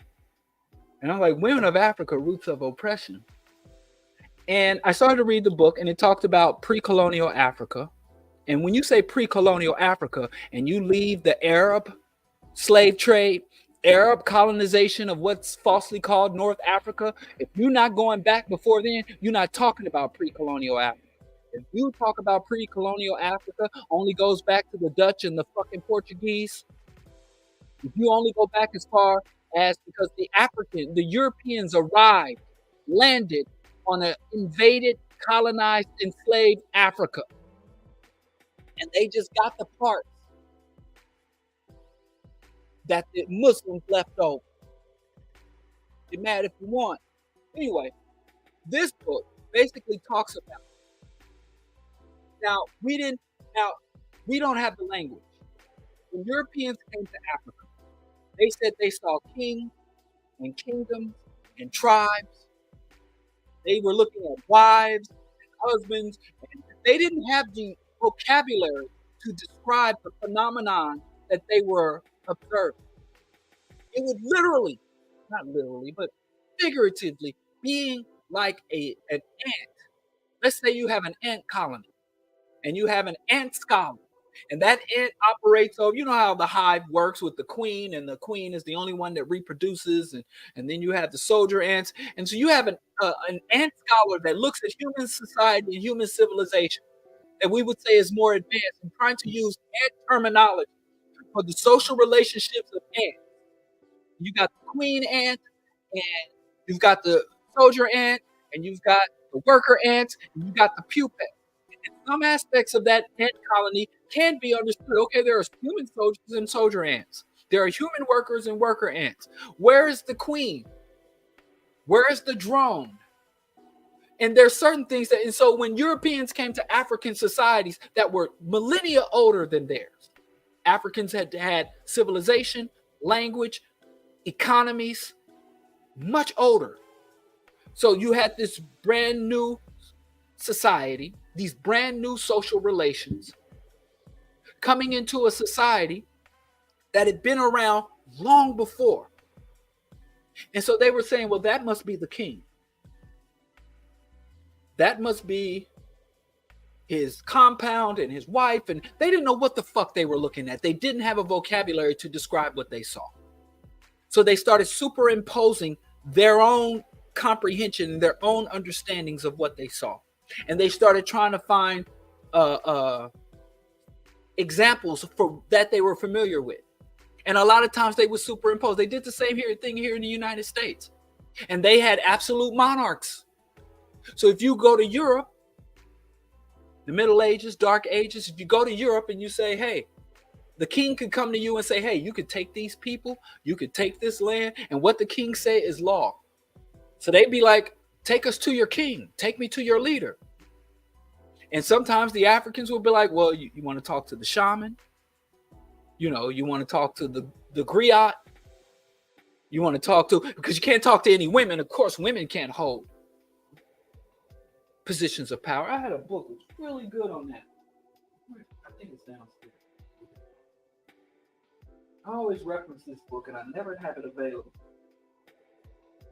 Because I always go back to this one particular book and is it over there? No.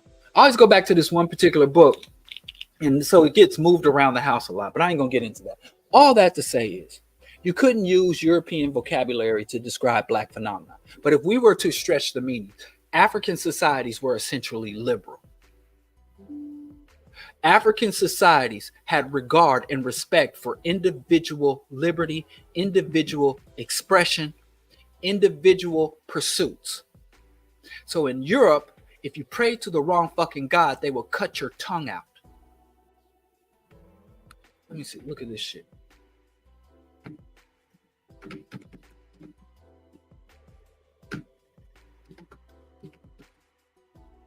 There's a museum here. We should get together.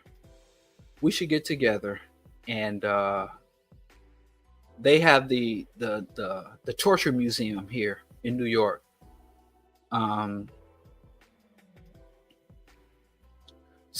But anyway, in Europe, worshiping the wrong God could get your tongue cut off. Or they had this thing called the breast ripper. They would take a woman who's a witch and rip her breast. Or in Africa, they came there and saw women with their breast out. And so they come from a society that rips women's breast off, and they created devices. So imagine you come from a society that the iron spider, shit, look at that shit, where breasts were seen as dark or sinful or worldly, and so they had this breast ripper thing where they wouldn't just use the breast ripper to grip the woman's breast and rip it. They would I guess I could short. Y'all want to see this shit? I don't know how to, oh, maybe if I did this. So that's the breast ripper. And in Europe, and women who were not properly Christian, they'd grip the woman's breast and rip it. and they would stick it in hot fire. So when they put it on the woman's breast, it would seize and burn, and they would cauterize. They learned that if you were going to use a torture device, and the main purpose, because if a torture device killed you, it would be no point, because the point of torture is not to kill the person, but to cause them an enormous amount of pain. So they learned that, hey, we make these things like this breast ripper. I had a bigger picture. Let's see if I can enlarge it a little bit. So the breast ripper, they would burn it. So when they put it on there, you wouldn't bleed out. It would cauterize the wound, and then they would literally use it to turn left and right and to eventually remove the breast. And then you have the head crusher. They put your head in there and they turn it slow. This ain't no fast thing. They would turn it as your eyes start to bleed, and then the saw torture, that's pretty straightforward. And they would, again, these are slow methods. The Virgin of Nuremberg, we know it as the Iron Maiden. So imagine the people coming from a culture like this, and they come into an African culture, and most of these, this is where they would separate your spine. They would paralyze you basically, and slow, painful death. But the main thing now, they're getting up to when black folks. I tell y'all all the time, they didn't invent these instruments and these tortures for black people. They mastered these weapons and these rat torture. I ain't gonna get into that. Oh, the pair of anguish. The pair of anguish was for women who basically gave an abortion. And an abortion is if a midwife or a nanny comes and tries to help a woman or miscarriage, liars, blasphemers, and homosexuals. And we talk about white man brought homosexuality to Africa. When it's the white man who brought the persecution of homosexuals to Africa. Then and now. But they put this thing inside your open orifice. For women, her vagina or anus. For a man, in the anus. And they turn it and it would open up and crack your pelvis. And you could live quite a long time, for days, having this thing split you open from the inside. Of course, the seat, they put you on the seat. Anyway, I'm basically saying Africans' culture, African society was liberal. And, Europeans would talk about primitive socialism, and they would say that African men way back 1500s, that African men were effeminate, woke, that African men didn't have proper control over our women or our children. African children were misbehaved. They weren't constantly beaten and limited. And African children were fully integrated into the society. When the Muslims came and they would see women running the market, when women weren't allowed to engage in commerce, or women, unmarried women out and unaccompanied by an adult. And like I said, breast out, skin showing. And so liberalism, it is quite peculiar that Africans who come from essentially a culture that could be defined in the modern context and in the historical context as liberal cultures, at least socially liberal cultures, that have so many African people that have a very hostile assessment and a hostile position towards liberals and liberalism. Because so many non and fake liberals or conservatives parading as liberals, or so many the party who advocates for liberal policies also advocate for quite reactionary and ultra conservative parties at the same time. So when we attack the Democrats, which we should, I don't think any black person should be Democrat, especially on a national. I will not be voting for Biden. I went yesterday to an election, and black people, we had two opportunities to advance progressive policies, and the right wing was able to get black people to vote against two progressive policies by painting them as liberal.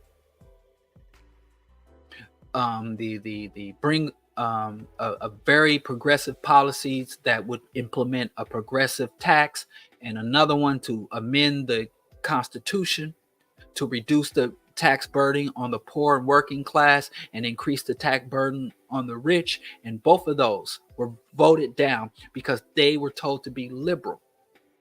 And black people, we're listening to Malcolm X. And when you listen to Malcolm X and his assessment of liberals, he was right then, he's wrong now. Remember, he said that the conservative whoops, what did he say about them? He said that they were honest and that they were not hypocrites. He said that the liberals are deceitful and hypocritical. Now, if you also listen to what he was saying, he was talking about liberals and conservatives in the context of the civil rights movement. He specifically called out the civil rights leaders who were funded by and directed by the liberal class. He was talking about integration. When Malcolm X said that the conservatives were honest, he didn't say the conservatives were honest overall. He was saying conservatives were honest about their refusal to integrate with black people and their refusal to upend the black codes, to upend Jim Crow, to upend the separate but equal policies. That's what he was talking about. And he said that the liberals claimed that they did want to upend Jim Crow, that they did want to allow the Negro to integrate, and that they did want the Negro to be able to fully exercise his constitutional right and have full constitutional standing and end the second-class citizenship status of the Negro. And they accused some liberals of falsely claiming to unite with black folks or Negroes to do that. And other liberals, even though they may be sincere, they oppose the effective tactics. They wanted Negroes to be patient. They wanted Negroes to be passive, and they wanted Negroes to be sensitive to the racist. They wanted Negroes to not offend the sensibilities of the average white Americans.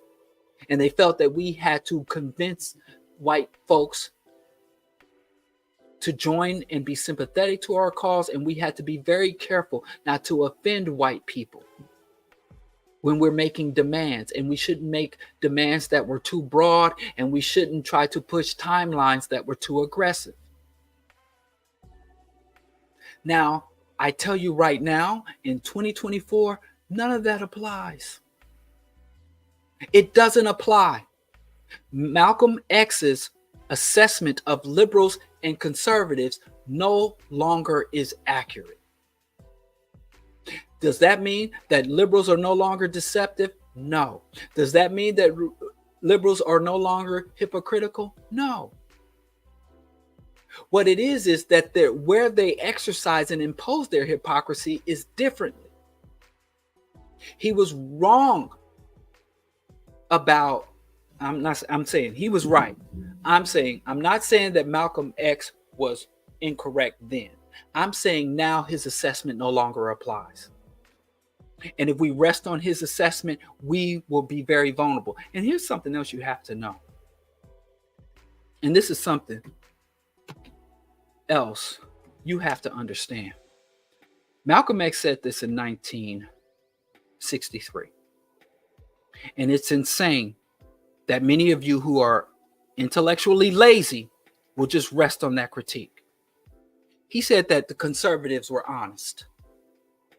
And you name all you people, Malcolm was right, Malcolm was right. Type in the fucking comments right now and name an honest conservative.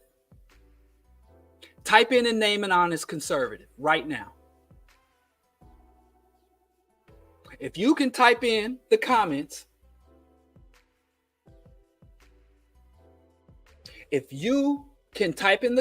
and name one honest conservative, you'll win me over.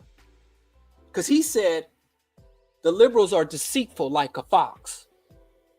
But the wolf, you can see them coming. They're no longer deceptive. He also said that the conservatives wanted no parts of the Negroes.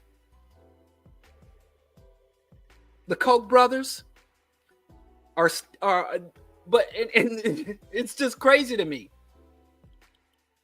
We are, well, some of y'all don't even understand this. We're very clear on, or some of you should be clear, or else you shouldn't be discussing politics. In 1992, the DLC, the Democratic Leadership Coalition, under the leadership of Bill Clinton and his wife, remember, Hillary Clinton said, if you elect Bill Clinton to office, you're getting 2 for 1, because she wasn't going to sit and stand in the oven. She wasn't going to stand. She wasn't going to stand in the kitchen and bake cookies as the first lady. Now, this motherfucker said that the Koch brothers were honest. Do I need to say he believes that the Koch brothers are honest? The libertarian Koch brothers are honest. Oh, the Koch brother. No, you're not saying. See, I asked you to. No, he's just saying the Koch brother because I said the Koch brothers. And then these motherfuckers, the thing about when you say these motherfuckers are dead, the impacts that they have live long. We're still suffering through the bullshit George Washington did and Christopher Columbus did. You know, that's what Dale Jones was like, all these old fucking racists. Dig them up and bury them again. Piss on their grave. I want to piss on your grave. Anyway.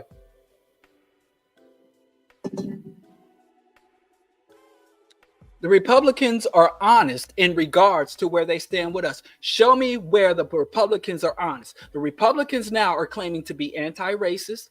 They claim to want to help black people. Fuck is his name? Donald Trump said that he had a plan for Black America. Donald Trump sat across from Kanye and Ice Cube, because y'all get mad because, you know, everybody's sharing that picture of Glorilla and Biden, as if the Republican and the right wing don't use artists too. They just have to use shittier artists. They have to stand Kanye. What's his name? That other minstrel. Kodak Black.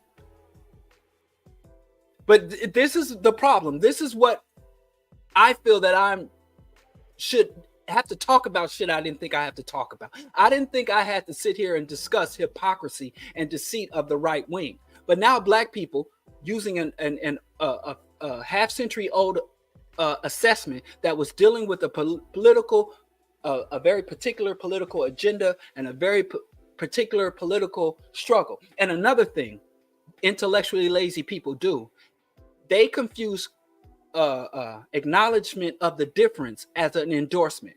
So if I say there's a difference between Democrats and Republicans, there are distinct differences between Biden and Trump, the intellectually lazy individual will literally say, you must support one or the other. Because it is too much to grasp that a mind can say, I am looking at both and making assessments of both, and I can acknowledge the differences of two bad things that are different. What I say Monday, there's a difference between venom and poison. And venom and poison can have the exact same outcome, but have different mechanisms, different techniques.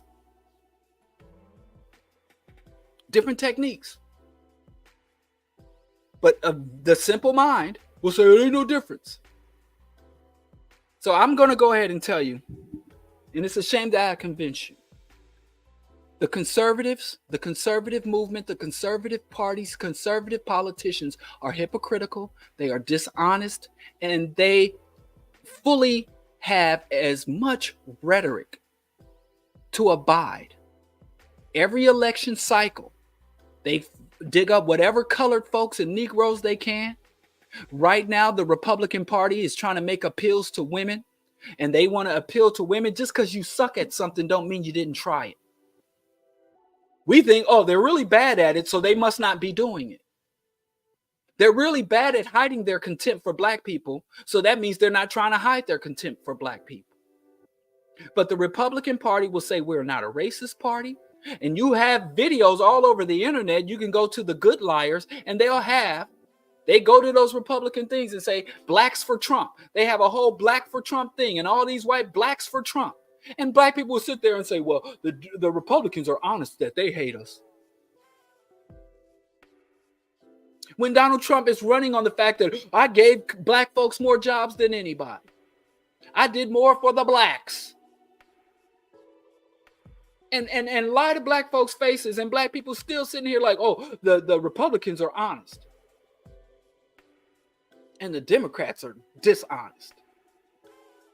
The Republicans aren't hypocritical. The same evangelical family values has as their front runner a convicted sexual, not a convicted, but a, what do you call it?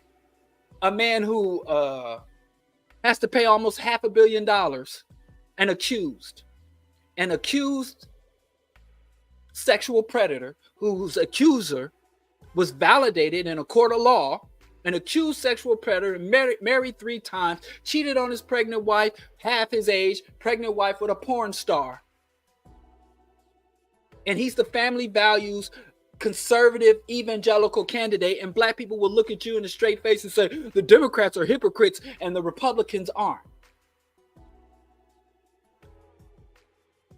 The family values candidates, the working man candidates, we're for the work and we're going to bring jobs, and then get when President Bush, well, I can't, oh my God, but President Trump, his most significant legislation was to give $1 trillion tax cut, to give the billionaire class a permanent tax cut, and to salve over that effing over the working class. He gave a temporary tax cut that is expired and wasn't renewed. Screwed over the white working class. And people will sit here and say, well, Malcolm X told me that the conservatives are honest and that the liberals are the hypocrites. And I have to say this too. Malcolm X was a member of a conservative organization. So his assessment of conservatism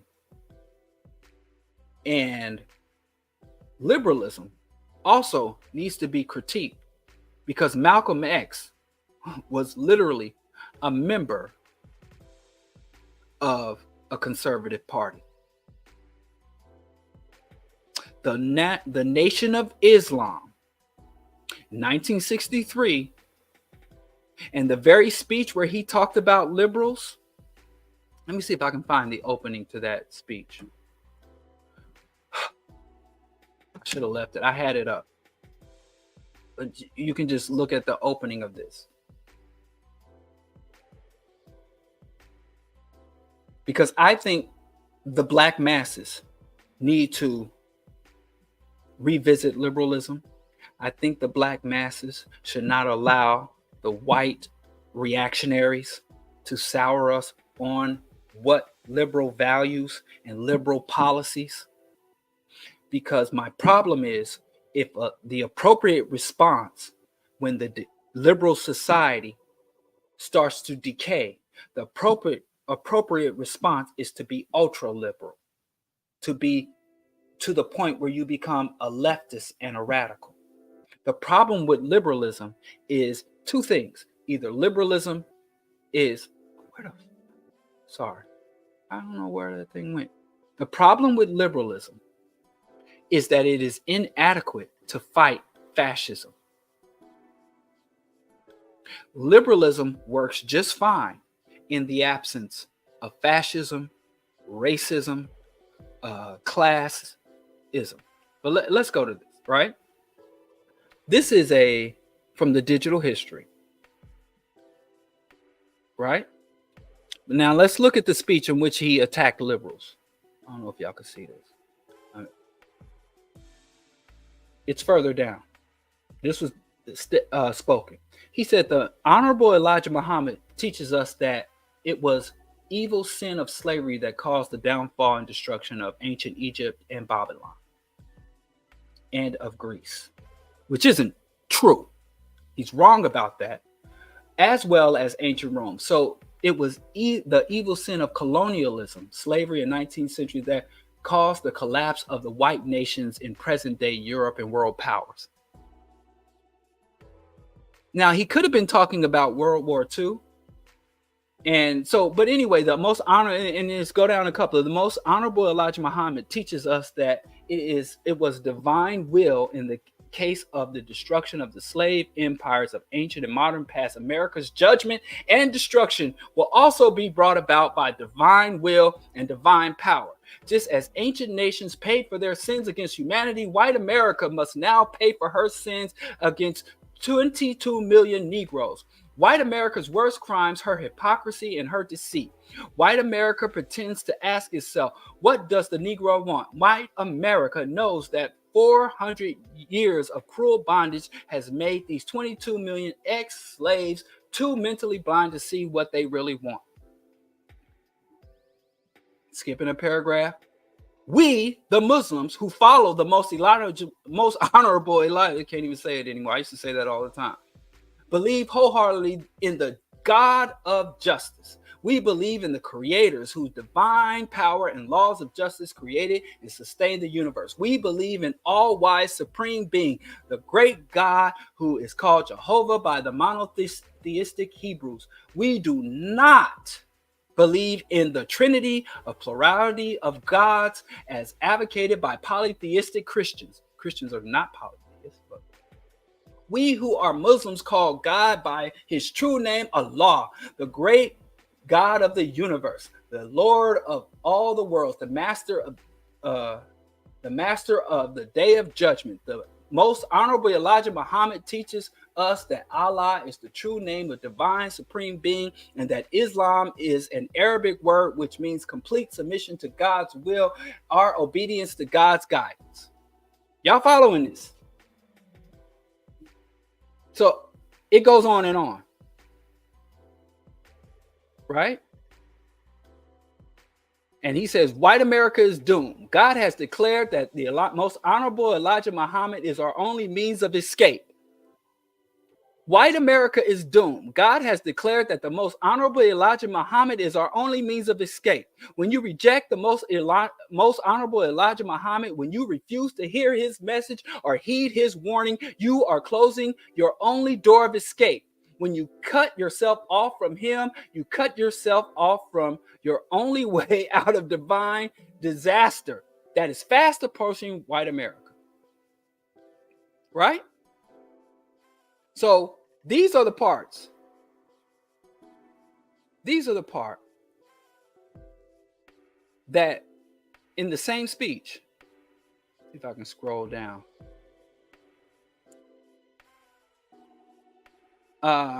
Then later in that speech, he says the white liberal differs from the white conservative only in one way. The liberal is more deceitful than the conservative. The liberal is more hypocritical than the conservative. Both want power, but the white liberal is the one who has perfected the art of posing as the Negro's friend and benefactor. And by winning the friendship alliance and the support of the Negro, the white liberal is able to use the Negro as a pawn or a tool in this political football game that is constantly raging between white liberals and white conservatives. Politically, the American Negro is nothing but a football, and the white liberals control this mentally dead ball through tricks of tokenism, false promises, and integrations of civil rights. In this profitable game of deceiving and exploiting the political politician of the American Negro, those white liberals have the willing cooperation of the Negro civil rights leaders. These quote-unquote leaders sell our people for just a few crumbs and tokens of recognition, and we already played that. Now listen to me. If you go back and read a good 3/4 of this whole presentation is him, the most honorable Elijah Muhammad, and saying historical falsehoods. So the same man that you're deriving your political critique from is saying he's describing. Oh, fuck, where's the lie?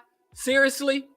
So you believe that Elijah Muhammad is our only escape, and America's going to face divine judgment for slavery. And you believe that all the great empires of the world in the past fell due to slavery, and God's judging them for slavery, the very God that is a proponent and a supporter. And if God was really going to destroy nations for slavery, he would have destroyed Islam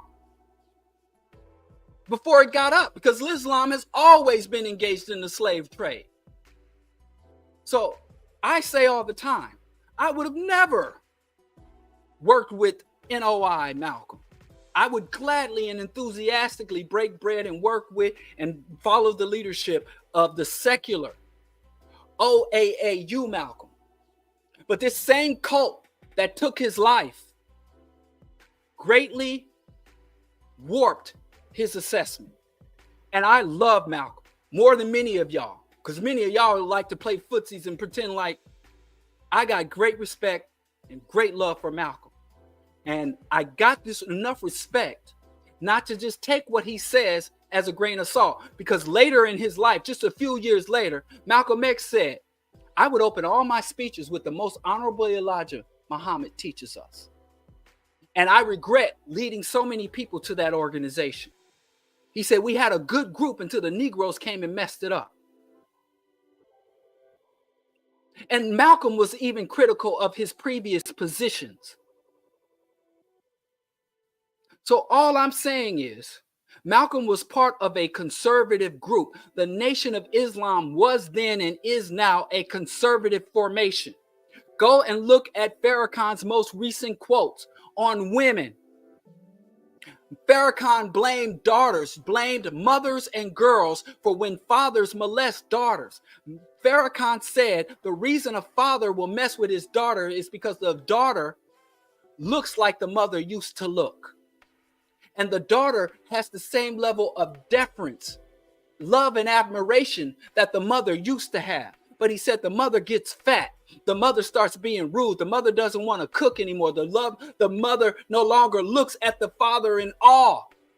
So he finds that in his daughter. So when fathers mess with their daughters, he said it's because the mother got fat and sloppy and rude, and the daughter looks at him the way the mother used to look with him and look like the mother used to look. Go look at where he said Jay-Z needs to check Beyonce and tell Beyonce to cover up. The Nation of Islam, from its inception to today, has always been a conservative and reactionary. Farrakhan's solution for Black America, the Nation of Islam's solution for Black America, is Savior from on high. And when the Christian minister says, bow your head and pray and God will save us, y'all just be like, oh, that's some old pork chop preacher. But when the NOI says it, because they pepper their salvationism with militant black talk, and they got brothers with some guns that are always aimed at other black people for some fucking reason. The entire body count of the NOI is other black people, but that's another discussion. The NOI is a conservative organization. So when someone who has been indoctrinated by a conservative, y'all talk about the nation wake somebody up. You can't wake somebody up talking about big head scientist and grafted man. That's not waking somebody up. That's just a different form of indoctrination. So I have to say to you, our assessments and conclusions about conservatism and liberalism need to be reassessed and reevaluated. We do not honor Malcolm by simply regurgitating what he said or uncritically accepting what he says. That is not love. And brothers, I'll talk to you. Any brother that has truly been loved by a black woman, and I'm only speaking because that's my experience. My experience of love has come from black women, intimate love especially. And you know the love of a black woman does not present itself as you are the greatest. The love of a black woman is as critical as it is affectionate. Will call you out as quickly as it will call you in for a dinner. It will call you out for your bullshit. So we show our love and respect and honor of Malcolm not by regurgitating and blindly accepting what he says, but critically assessing what he says. I understand what Malcolm was saying. Malcolm was speaking to a community under a civil rights struggle. Malcolm was talking to people under Jim Crow exclusion. Malcolm was assessing the leadership and prominent blacks of the day on one side. And he was true in that. But on the other side, he was a member of a conservative reactionary cult. So Malcolm was good at defining the problem, but he was very poor in the solution. And he himself, he fortunately figured it out before he died. And in fact, the fact that he figured it out, y'all still stuck with NOI Malcolm. You disrespect Malcolm if you lock him into the NOI. He outgrew and grew beyond the NOI, and I say he was always bigger than the NOI. Y'all say the NOI woke Malcolm up. I say they hindered and delayed his growth and then took his life when they could no longer do it. But that ain't what we're here to talk about. I'm telling you, the fundamental principles of liberalism are sound. The problem is that the Democratic Party takes liberalism, individual rights and freedom, aid for the infirm, just distribution of resources, fundamental rights, and they use liberalism as a coating, as a cover for capitalist agendas. It is extremely insidious, and it is extremely effective. It is something that we need to call out and oppose.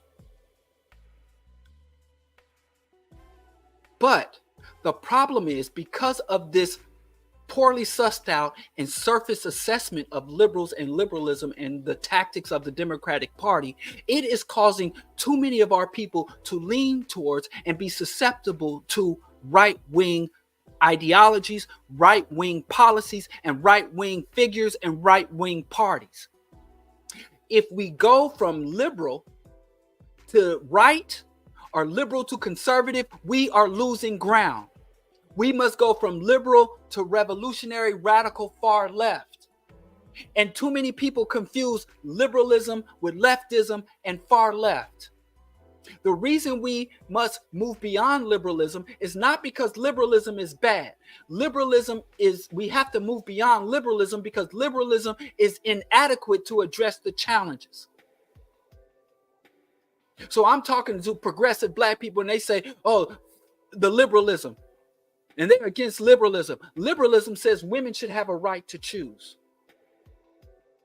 Women should have a right to access to abortion. Liberalism says people should have a right to worship and a right not to worship.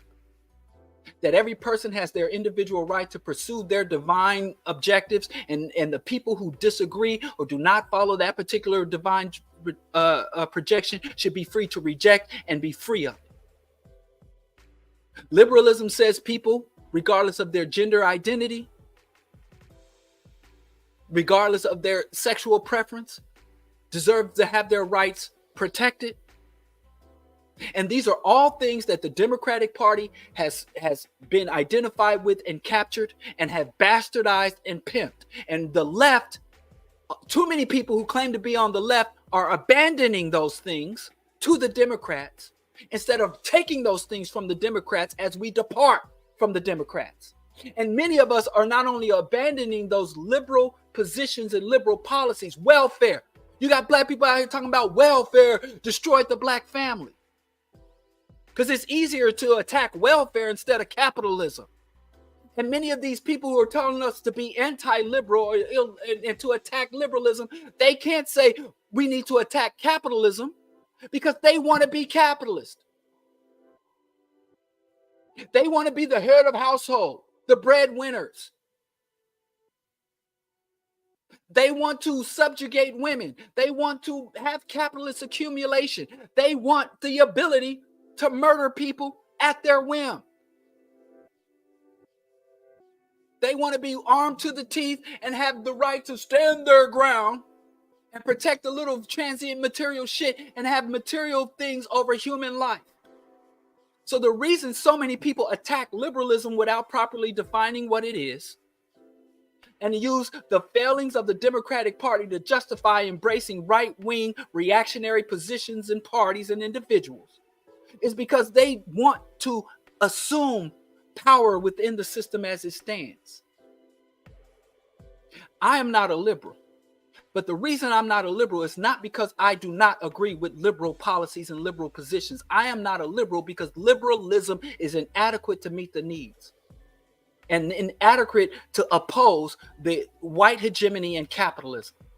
Liberalism, because of the way it's formulated and the way it is executed, the liberal policies fit too well and are too dependent on the capitalist infrastructure and the capitalist policy and capitalist agendas.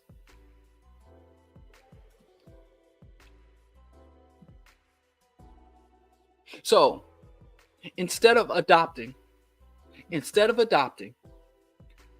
old, obsolete, and incomplete assessments from Malcolm X and liberalism. I was going to get into Dr. King and liberalism, but I'm way over time. Instead of doing that, this is what I propose we do. We take the liberal positions of individual rights, individual autonomy, rights of the disabled, political correctness, rights of gender non-conforming people, the rights of women, the rights of youth, the rights of religious and secular rights. We take those liberal positions and integrate them into the radical left. We embrace them. We acknowledge the necessity of them. You got black people out here that are food insecure and got black liberationists attacking food stamps and welfare. We got black people who are out here housing insecure and black people freedom fighters talking about fuck hood and the hood and housing. You got black people out here with underfunded, dilapidated, rodent infested public schools trying to swindling the black community. Swindling the black community out of almost $1 million with the false promises of a private school. When black people and our educational system, our land lot system, a lot of black communities' adaptations to oppression are a lot of the foundations to a lot of these policies we attack today. Small land lots, public and free education.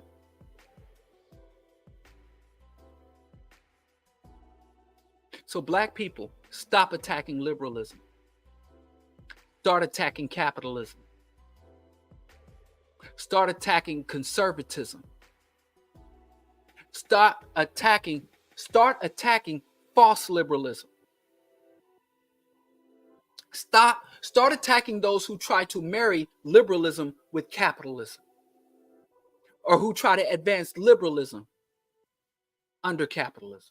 Or before you do any of that, just go look up the goddamn definition of liberal and liberalism. And then go look up the assessments of the various manifestations of liberals and liberalism. Look around the organizations and look at the public figures we respect. Look at our historical figures and see where what they advocated for falls on the political spectrum from liberal to conservative. So we should really be talking about the most relevant thing. The problem with the parties, the Republican and Democratic Party, is not because one is liberal and one is conservative. It's because they're both capitalist. They're both white hegemonists. They're both militarist. And even the liberals within the Democratic Party, Zionist, militarist, capitalist, and even the conservatives, the fascists. I always say it is intellectually lazy to assert that there is no difference between the Democrats and the Republican Party. That is not a conclusion that should lead anyone to say one is bad and one is good.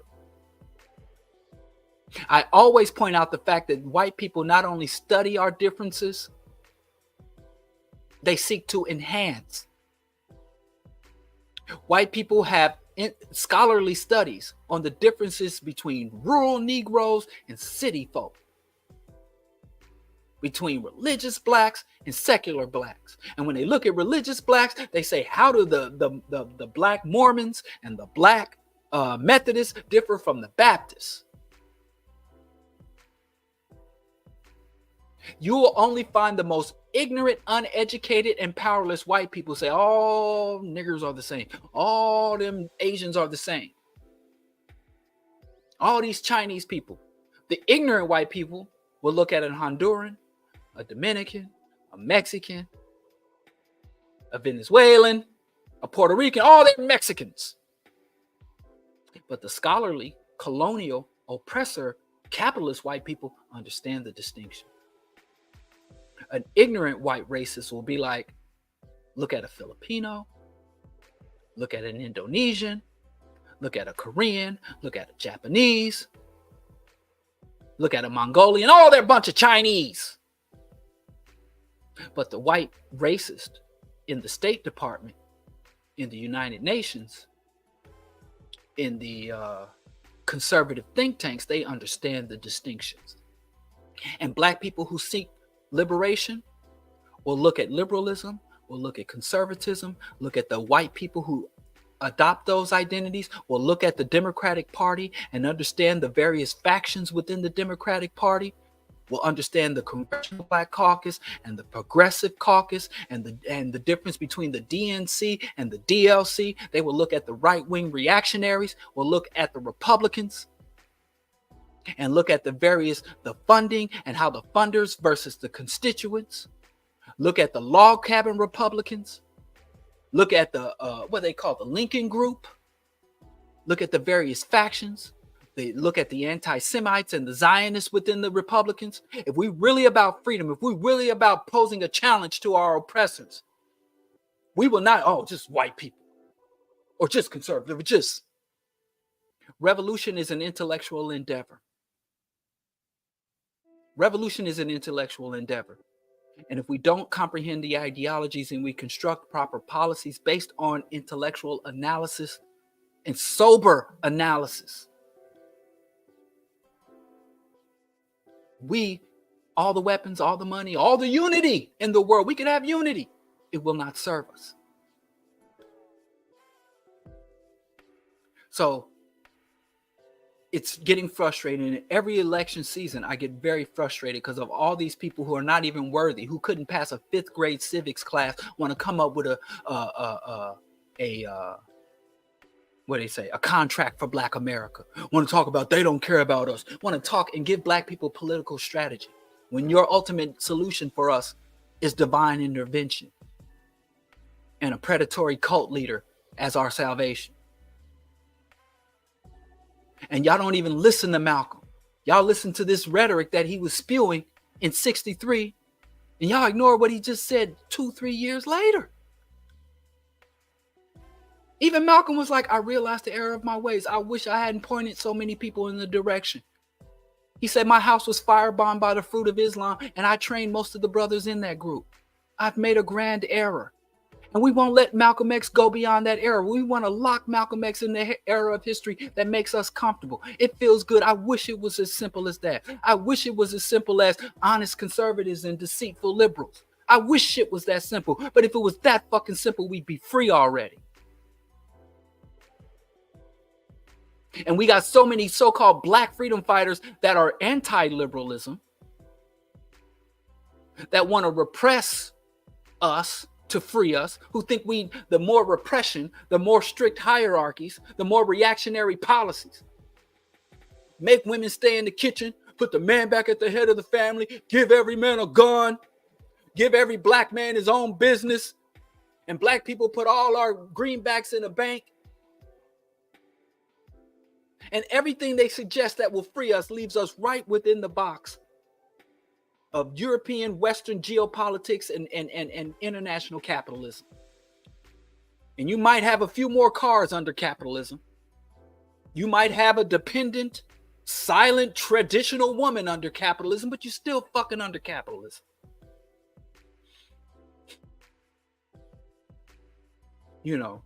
So go and read the whole thing of what Malcolm X said.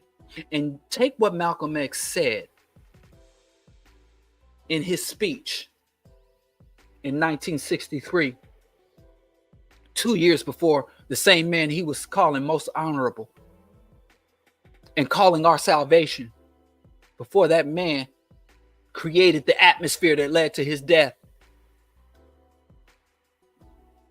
Go read the whole thing and then look at his condemnation of liberals and his damn near complimentary position on conservatives. Read it in that context. At the time Malcolm X gave this speech, Malcolm X was a conservative. He was a social, theological, political conservative. And I'll tell you something else.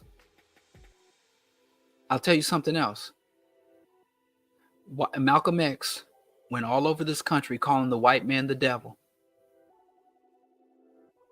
and was able to maneuver relatively freely.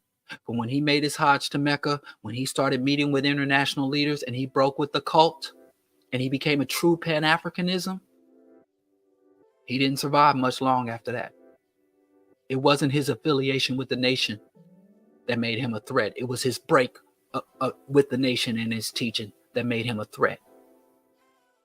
Because the nation's still here, but Malcolm ain't. And I know y'all don't like hearing this, but the very speech y'all using to say, well, liberals are bad and conservatives, at least they bad, but they honest. The same man saying that our only solution. So why you listen to the bottom half of the speech and not the top half when it's all tied together?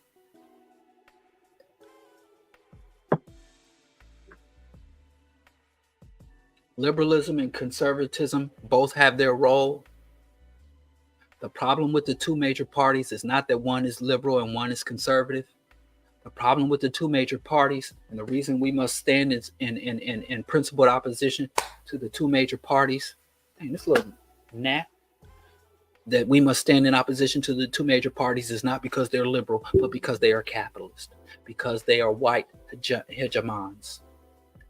I already listed militarism, because they put the economy over the ecology, and they're willing to hyper exploit the economy to collapse in order to preserve the economy. That's the problem with the Democratic Party. Our problem with the Democratic Party is not that it's a liberal party. That is not our problem. Our problem with the Democratic Party is that it exploits and falsely claims to put forward liberal policies, because we want liberal policies. We do not want conservatism. And because liberalism is being attacked and eroded, we are forced, or out of necessity, to move to radicalism, to revolutionism. But if you are a right-wing radical, if you are a right-wing revolutionary, if you think that because this party calls for the rights of women, the rights of the gays, the welfare, healthcare and housing and food stamps, if you think, well, they're an evil, wicked party, Joe Biden, at the same time, he is advancing genocide. And I got to be specific. I have to say the Palestinian genocide, because when I say advancing genocide, there is a genocide currently going on every populated landmass on the face of this earth.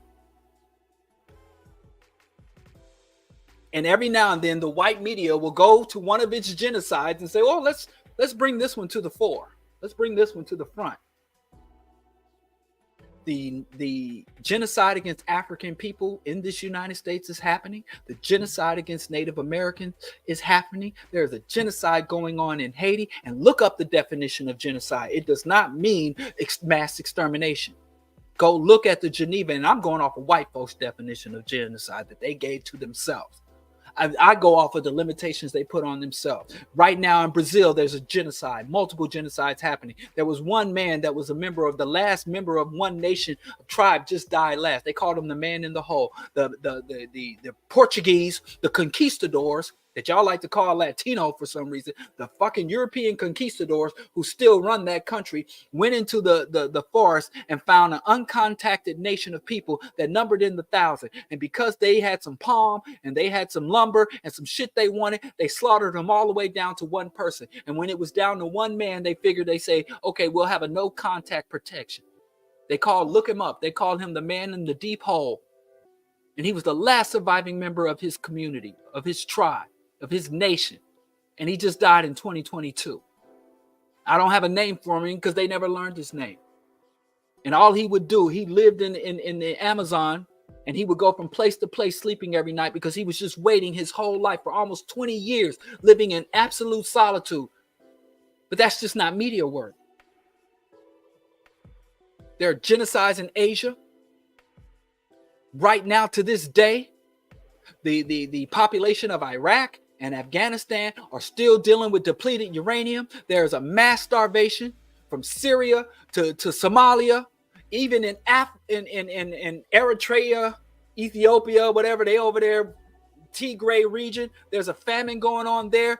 There's a major genocide ongoing in the Congo that is being facilitated by black conservatives, the honest conservatives, the black conservative government of Rwanda, Kagame, Obama's homie. Right now, there are mass killings and mass graves that have been unaccounted for in Libya. There is a genocide right in the fucking straits where people, thousands of people every year are literally left to drown trying to take tugboats and fucking inner tubes from Libya to Greece, or Libya to Italy, and the Italian Coast Guard, the Greeks Coast Guard are not allowing people to, and there are certain liberals who are getting on their boats rowing out to try to rescue these Africans and these Syrians, these Yemenis, trying to rescue, and that is genocide. But the genocide of the hour, is Palestine, and I ain't hating on the Palestinians. I mean, if the white cameras are on you, utilize it to the best of your ability. But there are multiple genocides ongoing right now. And a lot of people who go online, free Palestine, they don't pay attention to the genocide happening right in their backyard. And I do give the Palestinian credit throughout their struggle, from the civil rights movement to the Rodney King Rebellion to the Black Lives Matter movement. The Palestinians have articulated their solidarity. And they're very much aware of when we outside of the Zionist atrocities articulate our awareness, for what that's worth. But I digress. We need to reclaim liberalism, liberal ideas, liberal philosophies, liberal policies. And we need to make sure that those same liberal policies are present within our organizations. I've been worked with and been a member of a lot of Black organizations claiming they want liberation and revolution for society, but internally, they're extremely conservative. They're reactionary internally. They can make revolution in the world, but don't make revolution in their own homes. So anyway, I guess I'm way over time. So yes, I endorse liberalism. And I practice and embrace liberalism. And I'm not going to let the goddamn Democrats or any of these reactionary crackers take that. The principles and values of liberalism were present within our culture.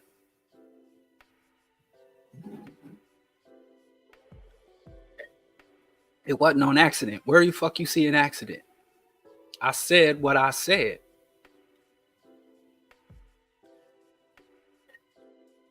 Anyway, I shared the link.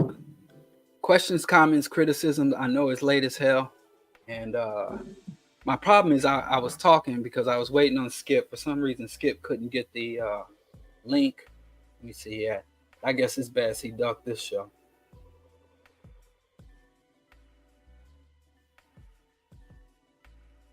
Oh, my big homie, my big OG, Rip the Crip. I don't know what. This is my day one homie, Rip the Crip. What's up, man? Anyway, I guess questions, comments, criticisms. None? All right. Everybody had a little something to say. I'm sorry. I know how hard it is. I know how hard it is walking around feeling so.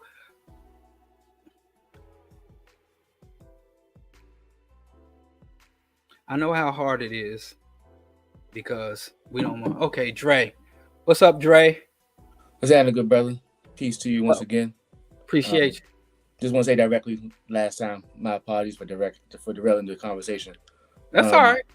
And then I'll actually ask this part later because it's been a lot of time on it, but I think I have a better way of understanding your philosophy on that term. But are there any texts out that you would recommend for a grounding in the ideology that you would, I don't want to say prefer, but that you would like to see advanced? In terms of my ideology or liberalism? I'm not moving past it. I'm going back to the concept of we need to establish an ideology for revolution. Yeah. Well, let me think. That's a good question because it's not really any one text that I use to kind of structure and reinforce my ideology, but I read Amos Wilson and his teachings. So you look at the falsification of African consciousness, and Africa versus the New World Order. And even though it's not a specific book, but the black on black violence, black self-annihilation in service to white supremacy. So Amos Wilson, Dale Jones, and everybody time I mention Dale Jones, I have all his books here, except for somebody stole my copy for blacks only. But I have all the other books, and Culture Bandits, Volume 1, 2, and 3, Black Holocaust 2000. What else? And believe it or not, and people are not going to believe that I said this, but Molefi Asante, we bumped heads. We had an opportunity to have a discussion, and it was not very good. But the Afrocentric idea, probably prior to reading the Afrocentric idea, I was more of a traditional liberal. Like we all come together, but it really introduced me to the concept of African-centeredness. So the Afrocentric idea, the books by because I'm trying to go back to the early books. Like when I first started developing my ideology. Naim Akbar, Breaking the Chains of Psychological Slavery, the autobiography of Malcolm X. Even though it's a nonfiction, it's historical fiction, Things Fall Apart. And The Joys of Motherhood. The Joys of Motherhood, really shape my concept. And another author who I appreciate, who is a black conservative. That's the thing. He's actually one of the few black conservatives. Well, I don't know if he would call himself a conservative, but he is, whether he wants to admit it or not. But Chinwezu, all of his books, The West and the Rest of Us, Decolonizing the African Mind, Frantz Fanon, but don't read The Anatomy of Female Power. Do not read it, you said. Don't read that one. Okay. You're not ready. Yo, I've already gotten in trouble. I have to hide that book from my wife. Understood. I appreciate but everything else by Chinwezu, I fully endorse and fully stand behind, but I think he's a black conservative. So those are just some books and some authors. But really, my ideology evolves. It's been evolving. So if you met 2000 Bro Diallo, I was probably more on some Umar shit, These women gotta submit, and these gays are trying to infiltrate and feminize and all that bullshit. So 2000 Bro Diallo, or there was times when I was with armed guerrilla insurgency and sleeping with a gun under my pillow, and with a lot of these veterans out here, training for the race war. So I have been evolving, and that's why I'm able to find when black people are reactionary or not fully sussed out in their intellectual development, I tend to stick with them because people stuck with me. And like I said, I've been around before, when I was early on, like I'd be at home and like Dale Jones would give me a call and he would just break shit. So elders and the old heads would really just like be there for me. So I'm not quick to dismiss people. I might mock people, make fun but I don't kick people to the curb, because I understand this is a hard thing, because I don't care. You could be a 20-year-old African. You're still a product of over 100 years of intense doctrination. It starts in the womb, So I hope that helps. It did. And I'm going to call back next time. And just to preface it, so I'm assuming at one time you used the term white supremacy. And my question was, how did you go from that term to white hegemon? And just that breakdown of that thinking of how that's the incorrect term that we need to go. So I always, when I was young, my father used to write me letters from prison. My father was in prison for most of my childhood, and he used to write me these long letters. And he converted to Islam, but he, had pretty much radical politics.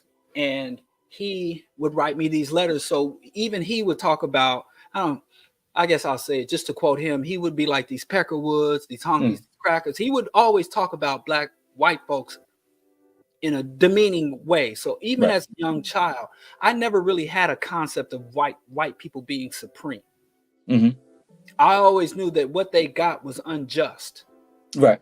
So I didn't start saying white supremacy till I started reading Frances Cress Welsing and Dr. Nellie Fuller, and with the cold system concept, and even Amos Wilson, and so in my early ages, I had no concept, but as I started getting more formal schooling in Black ideology and Black politics and Black history, that was just the term, even though it never sat right with me.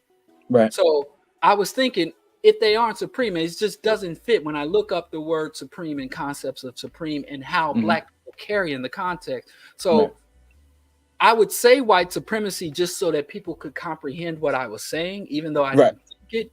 So if you're talking about Frances Cress Welsing or the cold system concepts or areas of human relation, those authors would say supremacy. Dale Jones would say white supremacists. Yeah. But I was like, we can't. It's been here too long. And I just decided, even though it was more convenient to say, because you won't believe how much pushback I got when I said stop calling them supreme. I mean, Black folks was fighting me tooth and nail, cursing me out, denouncing me just like they are when I'm saying that we should embrace liberalism and not leave it to white folks to be the liberals. We need to be the true liberals. But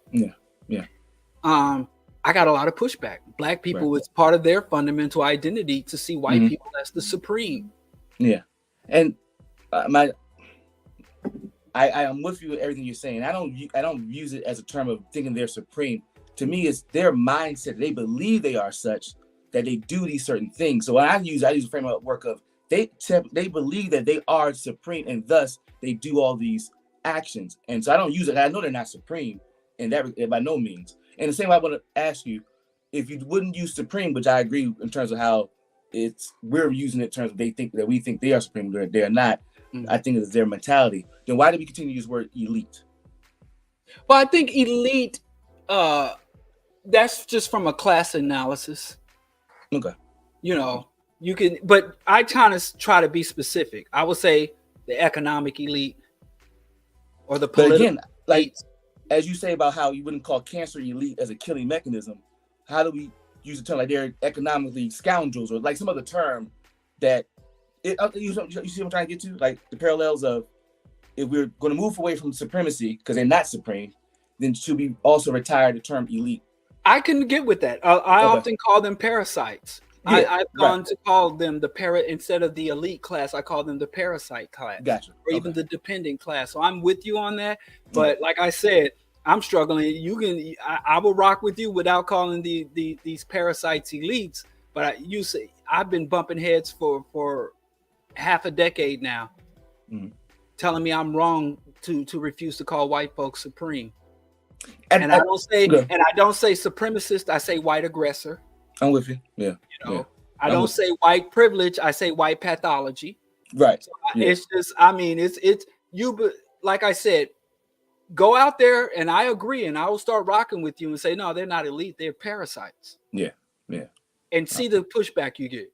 Understood. Yeah. Last thing, I'm sorry. I think, what was it? Their white pathology, I would describe it as supremacy because they view themselves as such. That don't matter. So what?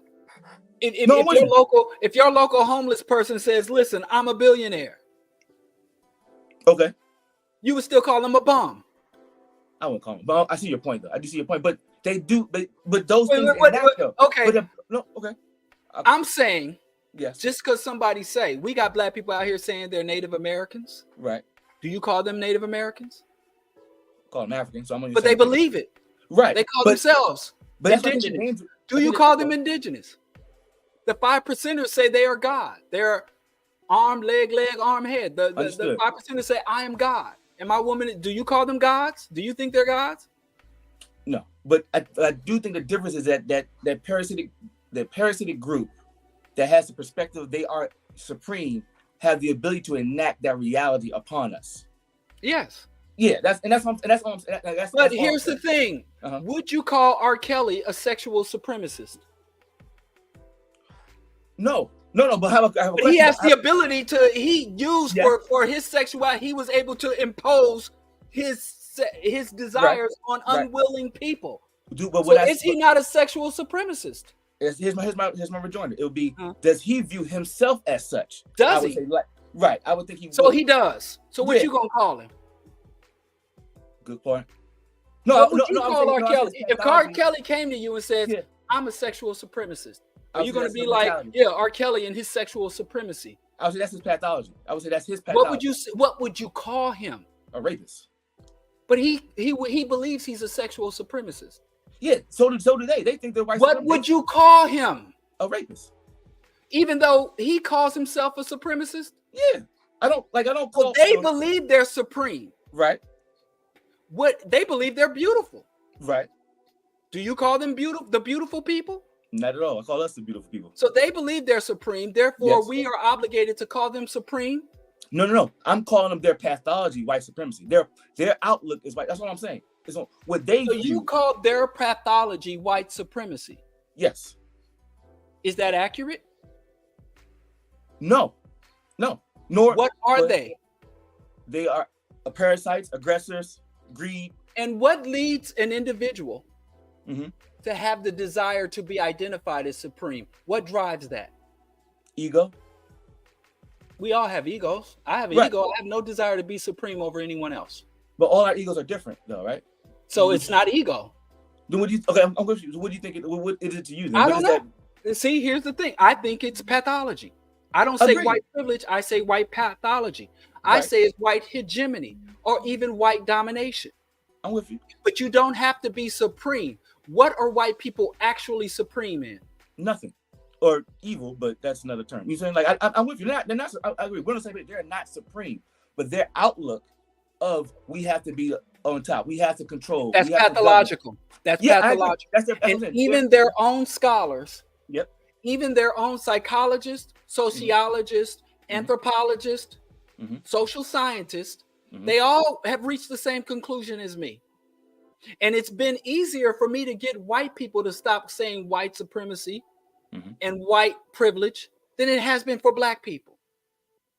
Here's why I caution against that currently is because if I was talking to a brother and I was trying to say the white domination,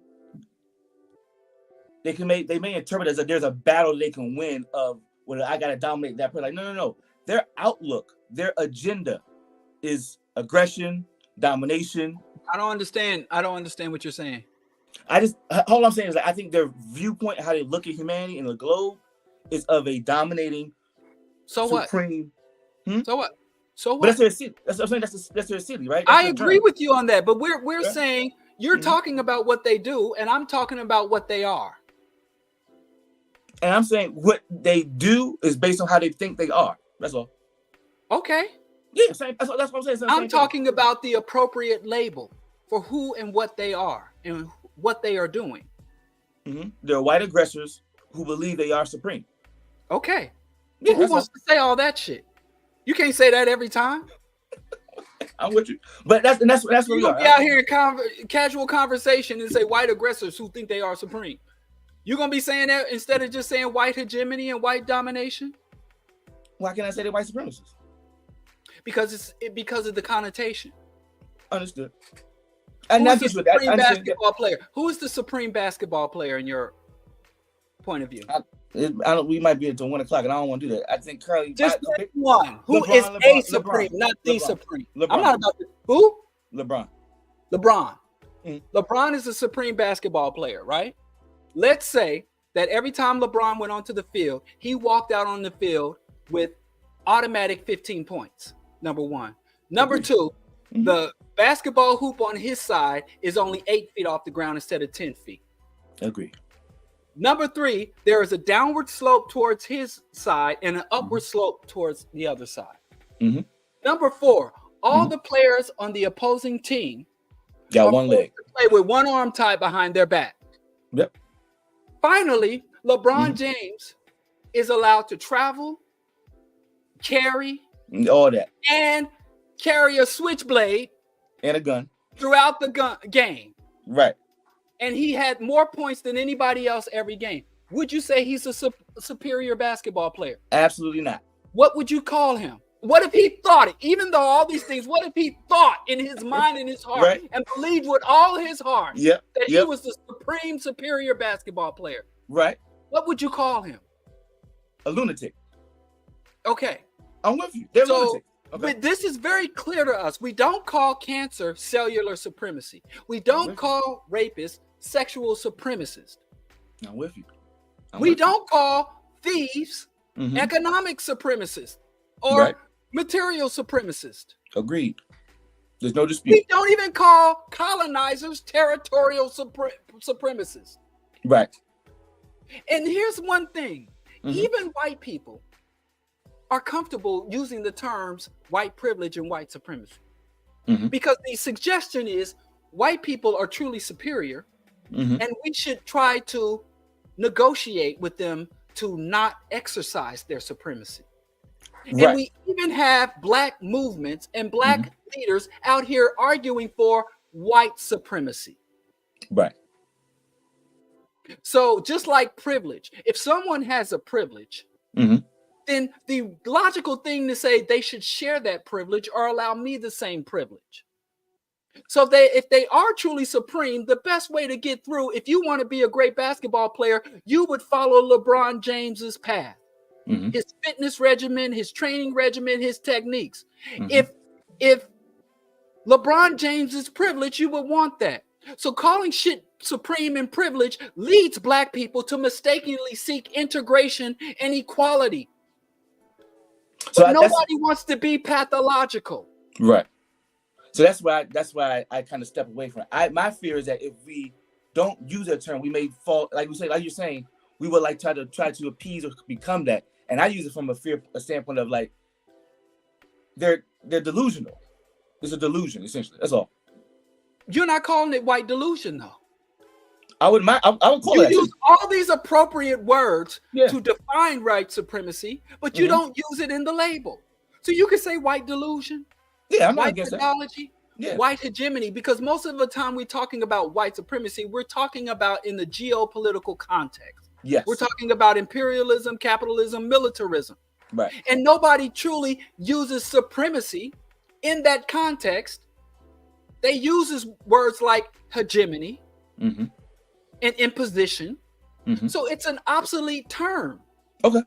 How often do you hear supreme or supremacy in any other context besides white folks? Nobody really uses that except for that overpriced, tacky ass fashion line and white people's committing daily atrocities. Those are only two times I hear. It's not even a word we hear in cat. It's an obsolete term that doesn't properly define or describe what they've done, because even the advantages, if you would define it that way, that they got through deception, through trickery, through misdeeds. And most things that we genuinely define as supreme usually got it from their merits, from ability, from skill. I see what you're saying. So you're more focused on the word. This is an ongoing debate. I see what you're saying. I don't know why. Stop using flowery language. And the main thing, if your oppressor starts using, you got white people, I'm a white supremacist. It can't. So listen, they dominate, and you can describe in detail how they came to dominate and the techniques and tactics they used to dominate. They exercise hegemony, and you can argue about it, but they're not supreme. Agreed. Delusional. So don't call it that, regardless of what the fuck they think. Their thoughts aren't yours. Their conclusions and their titles, you ain't got to carry it. They think they're supreme, and they think we're inferior. Right. So you call yourself inferior? By no means. But they think it. They really think it. Even so, they suspect I'm inferior. We don't call ourselves inferior, even though they think it. So why call them superior, even though they think it? I think that's where we kind of. I'm not calling them supremes. I think, but just their pathology. That's all. I just described. Also, white pathology. Yeah. White pathology. Yeah. I'm with white it. Pathology. Yep. White pathology. We can meet there, my man. Hoarding resources. White pathology. There we go. Nuclear decimation. White pathology. right? Yep. Persecution, racism, white pathology.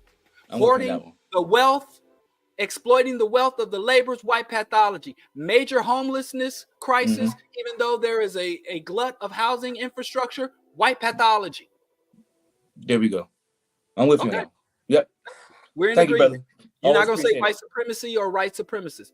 If a white person is attacking another non-white person based on their a minority or non-white status, that is not a white supremacist. That is a white aggressor. There we go. Thank you. All right, brother. Have a good night, man. Always appreciate it. All right. Okay, Isaac. Sorry for the wait. We way over time, and I'm about to get in trouble. Isaac, you there? Yeah, hey, bro. What time is it where you at? It's 8:07 where I'm at. Yeah. AM or PM? PM. Yeah. PM. Yeah, we were 2 hours behind. Oh, you. That's it? Yep, 2 hours. Yeah. All right. What's up, my passport, bro? Well, you got any submissive traditional women over there? Not my way, no. He's not a passport, bro. No, I had I had relatively two questions. I'll kind of keep it short because I do know you gotta go. One is I want to know how, or if you can explain the importance, or if there is an importance to the terminology, new terminology that is being used to describe the actions of, say, white individuals, au faits, marshmallow minions is what I like to call them. They like white fragility, caucasity, like these types of terms, and if they have any type of important value to us. So that would be the first question. The second question would be, and it has nothing to do with the topic at all. It's, are you going to be watching the revamped X-Men series? Hell yeah! Hell yeah! X-Men 97, that's my shit. Hell yeah, I'm gonna watch this shit out of that, boy. Hey, boy, let me tell you something. Yes, the answer is yes. So, I mean, that's the most important. But as far as yes, mockery is a necessity. If you look at any resistance movement, revolutionary movement, uprising, whether you're fighting against a czar or a tyrannical dictator, or fighting against some theological or religious overlord or theocracy, you'll find that most successful organizations and movements for resistance and liberation always engaged in mockery, especially when it's mockery, what they call it, ascending violence, when the people who are downtrodden and put upon begin to belittle the overwhelming power and force of those who attack us, because they always mock us, you know. So yes, there is a place for those terms and for those belittling and for that mockery, calling the police pigs and things of that nature, or a cornerstone in transforming the consciousness. And believe you me, it cuts deeper and hits harder. When Elon Musk got booed, when that Uncle Tom, Dave Chappelle brought him up on stage, that shit hits hard, you know. And so, yes, I do believe in the mocking and belittling of the elites as we exercise all levels of respect and sensitivity when talking about people who are our class peers and those who fall beneath us on the hierarchy. So any level of attack, psychological or physical attacks on those who are above us in the hierarchy, is necessary, welcomed, healthy, and should be commended. One last question. I know I'm gonna try and keep it to 5 seconds. If you could, if you were one villain out of the DC universe to describe how you have been dealing with the religion topic on BPM, which, and I hope I don't get in trouble for this, people want to come to my podcast, but which villain would you describe yourself if you could? Why I gotta pick a villain? Okay, I'll answer, but I'm just curious. Okay, you're not gonna tell me. if I had to be one of the villains, is Apocalypse. It could be a hero. It could be a hero. I'll pick a villain. I would be Apocalypse. And I like Apocalypse because he's a mockery. His very character is a very mockery of religion, because his name is Apocalypse, which all the Abrahamic religions talk about the apocalypse, and he has the 4 horsemen of the apocalypse. So he is a mockery of established religion, and he seeks to bring about the ultimate victory of the persecuted mutants, even though I don't like his eugenics position. But, I was going to say the Blob, because he's immovable. Once he's set on a position, he can't be moved. But he's not in he don't look as good in spandex, whereas Apocalypse got the abs. If I must be a superhero and I can't get abs, what's the point? So I would say I would have the Blob's power of being immovable and unshakable once I'm established on a strong foundation, but I want a Apocalypse physique. Does that work? Well, it works. Me personally, I thought it was Darkseid. I thought you're gonna choose Darkseid. He's DC. I said DC. I didn't say Marvel. I said DC. Oh, I thought Yeah, when you mentioned 97. Yeah. When you mentioned Marvel 97 or X-Men, my mind is locked. All I'm thinking about is X-Men. And I can tell you, I watched it bootleg via a bootleg website because I don't got the funds for that. It's good, and I think you're gonna like it, especially if you. Did like you really laugh. say DC? Because I didn't. Yeah, I think if I didn't, maybe maybe I did, but I swear I said DC simply because in my mind I was thinking Darkseid, and the band of individuals that he has around him, Granny, and a bunch of other his minions. Yeah, I wouldn't be no Darkseid in the anti-life equation. My wife always says, Europeans, they are the anti-life equation. I wouldn't be. You know who I'd be? You know who I like? I like the gritty villains. I like Captain Cold, Trickster, like the Rogues Gallery. Would you be Polka Dot Man? I'd be Polka Dot Man from the Suicide Squad movie. Yeah. without the mental issues, but beyond that, but not the comic book version. But I like Captain Cold. He's very practical. He loves his sister, and I love my sister, my big sisters. And so I would like to be Captain Cold, and I like the fact that he's pretty much, he's not even a super villain. He's not super smart, and he stole his technology, and he's able to throw down with major, demagogues, and he's basically a man of the people. And he doesn't have any grand schemes of world complex. He's just trying to get some money to feed his daughter, like Biggie Smalls on the corner, just trying to get enough money to feed my kids. So I more relate to those type of villains that are basically criminals, but not global conquest or some high-minded idea, and don't even support like chaos like the Joker. I like Captain Cold and the Rogues Gallery. So I'd be Captain Cold. If I did have to choose a villain for myself, or it would probably have to be Baron Zemo, but that's Marvel. The Nazi? No, You're bugging. What listen, he's a freaking Nazi. But all right, we'll leave on that note. You be a Nazi ally of Hitler. Okay. That's all. And I'd be the great Captain Cold. No, Even Joker doesn't like Zemo and the Nazis. He's like, I'm a lunatic, but I'm not a racist. No, I'm talking about the Zemo from what would be considered like the Marvel Cinematic Universe. Nope. He's being vengeful. They whitewashed him. I'm not gonna let y'all whitewash Zemo. But anyway, Vlad's been waiting. He's looking at us like we crazy. Vlad's waiting on us, and we talking. So I appreciate you, bro. Yeah, I'll be hitting you up. Check out the Indigenous Nightmare podcast. Yeah, thank you. I actually got a message that somewhere we are being used as far as the episode we did critiquing ADOS and FBA is being used as like an educational tool for people to learn. So I just wanted for out there to put that out there. Okay, yeah. I am doing my Joker thing.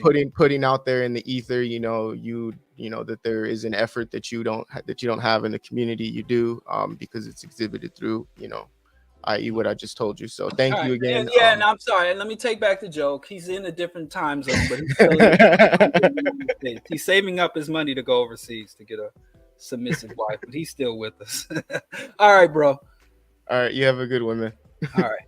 Okay, Vlad, you're going to close us out. Sorry about the wait, man. He started getting into geek shit. You're muted. Can you hear me now? I hear you now. What's up, bro? We way over time. This is the longest show. I know. I know. At this time, I just want to say hi to you and say how much I appreciate your work, man. And you bring so much clarity and to your analysis and all of that. We appreciate a lot, and we have learned a lot from you. Me and a couple of friends, and I did have a couple of questions, but I'm going to leave them for another time.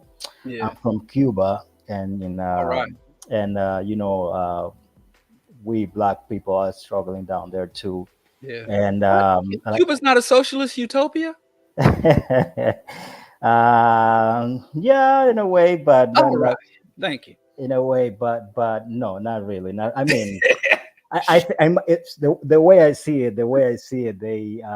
They attacked the class issue, but in my view, they didn't go far enough as to attack the race issue, right? Yeah, and then we're still struggling down there, and this is something that I would like to at some point, and at some point I would like to talk to you about and hear a little bit more of your perspective. Especially these days, we're having a lot of issues down there and a lot of protests and all of that. And there's a lot of right-wing rhetoric and a lot of right-wing shit going on, so that's our concern. Yeah. But again, doesn't have to be now. Right now, I just want to say hi to you and say how much I appreciate your work. I appreciate you too, man, reaching out. And letting me know, and I do look forward to that conversation. So we'll be back. I'll be back. All right, I appreciate you, bro. Yeah, take care, man. Take care. Okay.